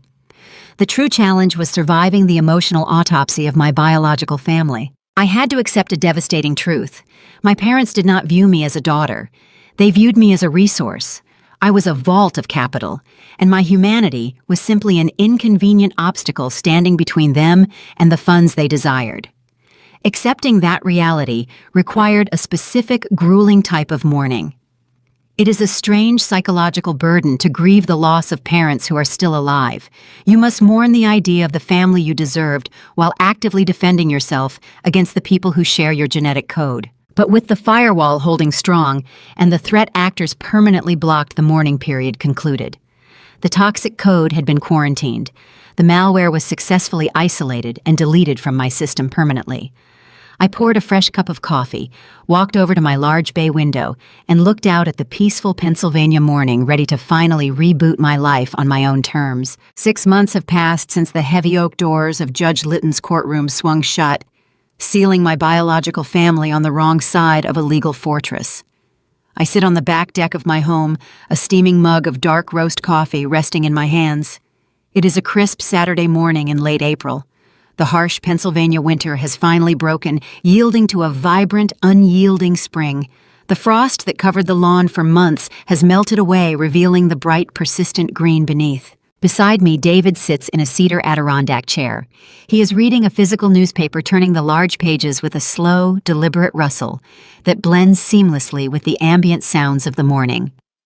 A cardinal chirps from the branches of an oak tree near the fence line. The air smells of damp earth and blooming dogwoods. The chaotic, desperate world my parents inhabit feels like it belongs to a distant, irrelevant lifetime. It is a discarded simulation, a closed file I no longer need to access. In my profession, the most effective security architecture is built upon a philosophy called zero trust. It is a paradigm shift from traditional network defense. In the past, organizations focused entirely on securing the perimeter. They built strong firewalls to keep external threats out, but once a user gained entry to the internal network, they were granted widespread access. The operating theory assumed that anyone inside the building was inherently safe. That blind assumption led to catastrophic breaches. The zero trust model eliminates the concept of implicit trust. It operates on a single, uncompromising principle. Never trust, always verify. It dictates that no user, no device, and no application is trusted by default, even if they exist within the corporate network. Every access request must be authenticated and authorized continuously, regardless of the user's origin or their previous standing within the organization. For 32 years, I operated my personal life on a legacy security model. I granted Richard and Diane default access to my emotional network simply because they were my parents. I allowed their status as family members to bypass my internal authentication protocols. I assumed that the people who shared my genetic code were inherently safe. I assumed that their presence inside my perimeter meant they had my best interests at heart. That systemic flaw nearly cost me my autonomy, my grandfather's legacy, and my freedom. To survive, I had to apply the zero trust framework to my own bloodline. Living behind impenetrable boundaries is a profound experience. The initial silence following the severance of those toxic connections was deafening. I had spent my entire life bracing for the next demand, the next subtle insult, the next manufactured crisis designed to extract my time or my resources. My nervous system was conditioned to anticipate attacks from the very people who were supposed to provide shelter. When that threat vector was permanently blocked, my mind did not know how to process the calm. Gradually, the persistent hum of hypervigilance faded. I am no longer the competent scapegoat. I am no longer the reliable fallback plan the invisible daughter expected to silently absorb the fallout of Sabrina's chaotic choices.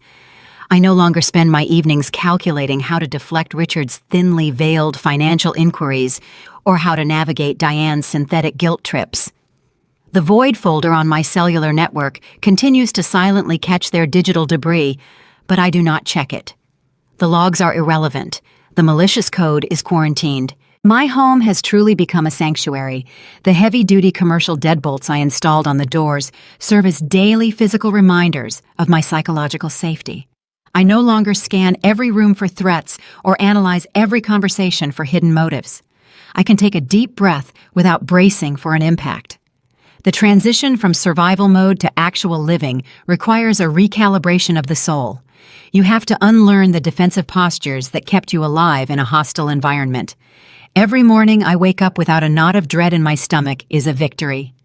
Every time my phone rings, and I do not instantly expect a crisis, is a testament to the strength of the firewall I built. I look over at David.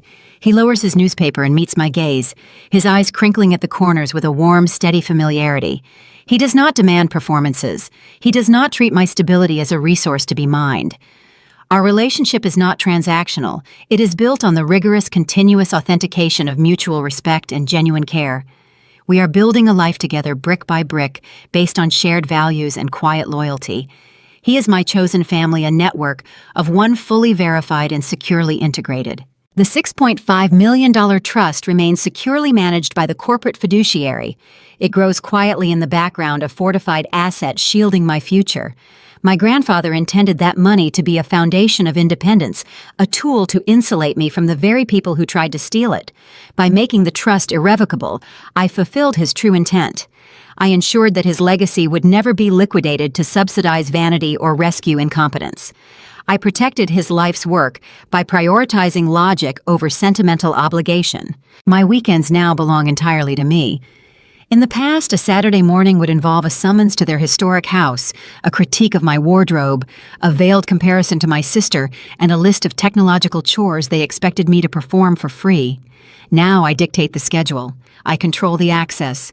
I spend my time cultivating a space where only verified supportive individuals are allowed to enter. The financial security provided by the trust means I can focus my career on complex, rewarding projects rather than just grinding for survival. The contrast between Sabrina's frantic, debt-ridden existence and my calm, solvent reality is the ultimate proof of concept. The systems work when you enforce the rules. There is a specific kind of liberation that comes from realizing you do not owe your abusers a seat at your table just because they share your DNA. The societal expectation to forgive and forget is a vulnerability exploited by those who refuse to change. True peace is found in accountability, and sometimes accountability looks like a permanently locked door. I sip my coffee, savoring the rich, dark flavor. The sun climbs higher in the sky, chasing the last of the morning chill from the deck. I feel a deep, grounding connection to the life I have secured. I am a successful analyst, a fiercely independent woman, and the sole author of my own narrative. The historic Pennsylvania suburbs may still whisper about the dramatic courtroom failure of Richard and Diane Sinclair, but those whispers cannot penetrate the walls of my sanctuary. They are echoes from a compromised server fading into the noise of the digital ether. Some people will tell you that family is everything, that blood is thicker than water. But when blood tries to drown you, you have every right to build a dam. Documentation is your armor. Boundaries are your firewall. Do not wait for them to see your worth. Encrypt it so they can never take it away. The American dream has long been painted with the broad, comforting strokes of a flawless family portrait. A manicured lawn, a respectable home, and a lineage defined by success and unity. Yet behind the heavy oak doors of tradition and the polished facades of societal expectation, the reality of raising children can sometimes warp into a quiet battlefield. Through the dramatic psychological lens of Rowena Sinclair's story, we are confronted with uncomfortable, profound truths about parenting in a culture that constantly wrestles between deeply rooted family hierarchies and the fierce pursuit of individual independence. This story is not just a thriller about trust funds and cybersecurity. It is a mirror reflecting the hidden fractures within our own homes. It asks us to examine the very foundation of how we guide, love, and ultimately release our children into the world. Perhaps the most devastating lesson we can extract from this narrative is the peril of favoritism and the tragedy of the golden child. It is a natural instinct for a parent to want to shield their child from pain, but shielding them from the consequences of their own actions is not a manifestation of love. It is an act of quiet sabotage. When parents relentlessly coddle a child, stepping in to pay off every dead excuse, every failure, and smooth over every undisciplined choice, they are not building a safety net. They are weaving a web of fragility. Sabrina became vain, weak, and profoundly selfish, not by accident, but by design. She never had to pay the price for her lack of discipline. True parental love requires the immense courage to let a child fall, to let them feel the weight of their mistakes, and to teach them how to stand back up. We must equip our children with the survival skills to navigate life's inevitable storms, rather than simply paving a golden, consequence-free road that ultimately leads them to a cliff. Furthermore, we must confront the silent tragedy that occurs when a child's independence is viewed as a threat rather than a triumph. In many traditional family structures, authority is inextricably linked to financial control. When a child like Rowena grows up, builds her own lucrative career, and stands firmly on her own 2 feet without needing a parental handout, it should be a moment of immense pride. Yet for parents who equate love with leverage, this self-sufficiency feels like a direct insult to their authority. They realize they can no longer use money or shelter to command obedience.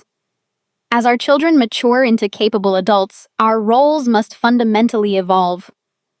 We have to possess the emotional awareness to transition from being the controllers of their lives to becoming their companions. A child's independence is the ultimate proof of successful parenting, not a rebellion that needs to be crushed. This brings us to the hollow, often destructive pursuit of family reputation. The Sinclair family represents a chilling extreme of a very common societal flaw, valuing the flawless exterior over the moral interior. We live in a world that often rewards country club memberships, designer labels, and sprawling estates, tempting families to prioritize how they look to the neighbors over how they treat one another behind closed doors. The sheer moral decay required for parents to willingly destroy the life and sanity of their responsible daughter, just to hide the financial ruin of their golden child, is the pinnacle of this obsession.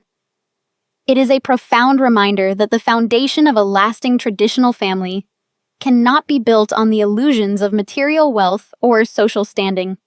It must be anchored in radical honesty, mutual respect, and unconditional love. We must teach our children that their true worth is derived from their character, their integrity, and their competence, not from the superficial gaze of outsiders. In a culture that often preaches, blood is thicker than water, we sometimes forget that blood can also drown you. Rowena's story introduces the concept of zero trust, a cybersecurity principle where nothing is trusted by default, and everything must be verified as a heartbreaking metaphor for personal boundaries. Familial ties are not a free pass to violate a child's assets, their freedom, or their mental health. Parents must teach their children the importance of personal boundaries from a young age, and more importantly, they must model that behavior by respecting those boundaries when their children become adults. Love should never be weaponized as a transactional tool, and family dynamics should never involve gaslighting or manipulation to achieve a selfish end. When we look to the future and consider the long-term guidance we offer our children, we must ask ourselves what we are truly leaving them. The grandfather in the story possessed the clarity to see through the noise. He left his legacy to Rowena, not because she was loud, demanding, or knew how to flatter his ego, but because she possessed practical competence, discipline, and management skills. As we raise the next generation, we must prioritize equipping them with practical knowledge, logical thinking, and the emotional intelligence to solve real-world problems. Superficial charm and flashy aesthetics will eventually collapse under the weight of reality, just as Sabrina's boutique did. But knowledge, resilience, and a disciplined mind are the true inheritances that will protect our children long after we are gone. If you find yourself reflecting on the quiet echoes of your own history, or if you are navigating the complex, often unspoken web of family expectations, you are not alone. These are the stories that shape us, the unseen dramas that define our strength. I invite you to subscribe and follow our channel Still Drama Stories. Join our community as we continue to explore the profound hidden dynamics that make us who we are. Ultimately, the greatest and most sobering takeaway for any parent is this: a family is meant to be the ultimate safe harbor. It should be the one place on earth where you do not have to wear armor. It is a tragedy of the highest order when a home becomes a battlefield, forcing a child to construct a psychological firewall just to survive the people who gave them life. We build our houses with wood, stone, and glass, but what materials are we using to build our relationships? When the front door finally closes, the social performances end, and the lights go out, we are left alone with the truth of our connections. Are we sharing our living rooms with people we truly love, respect, and nurture? Or are we simply occupying space with strangers we are legally and biologically bound to tolerate? The answer to that question dictates the legacy we leave behind. And perhaps if we are brave enough to look closely, the answer is already waiting for us in the silence.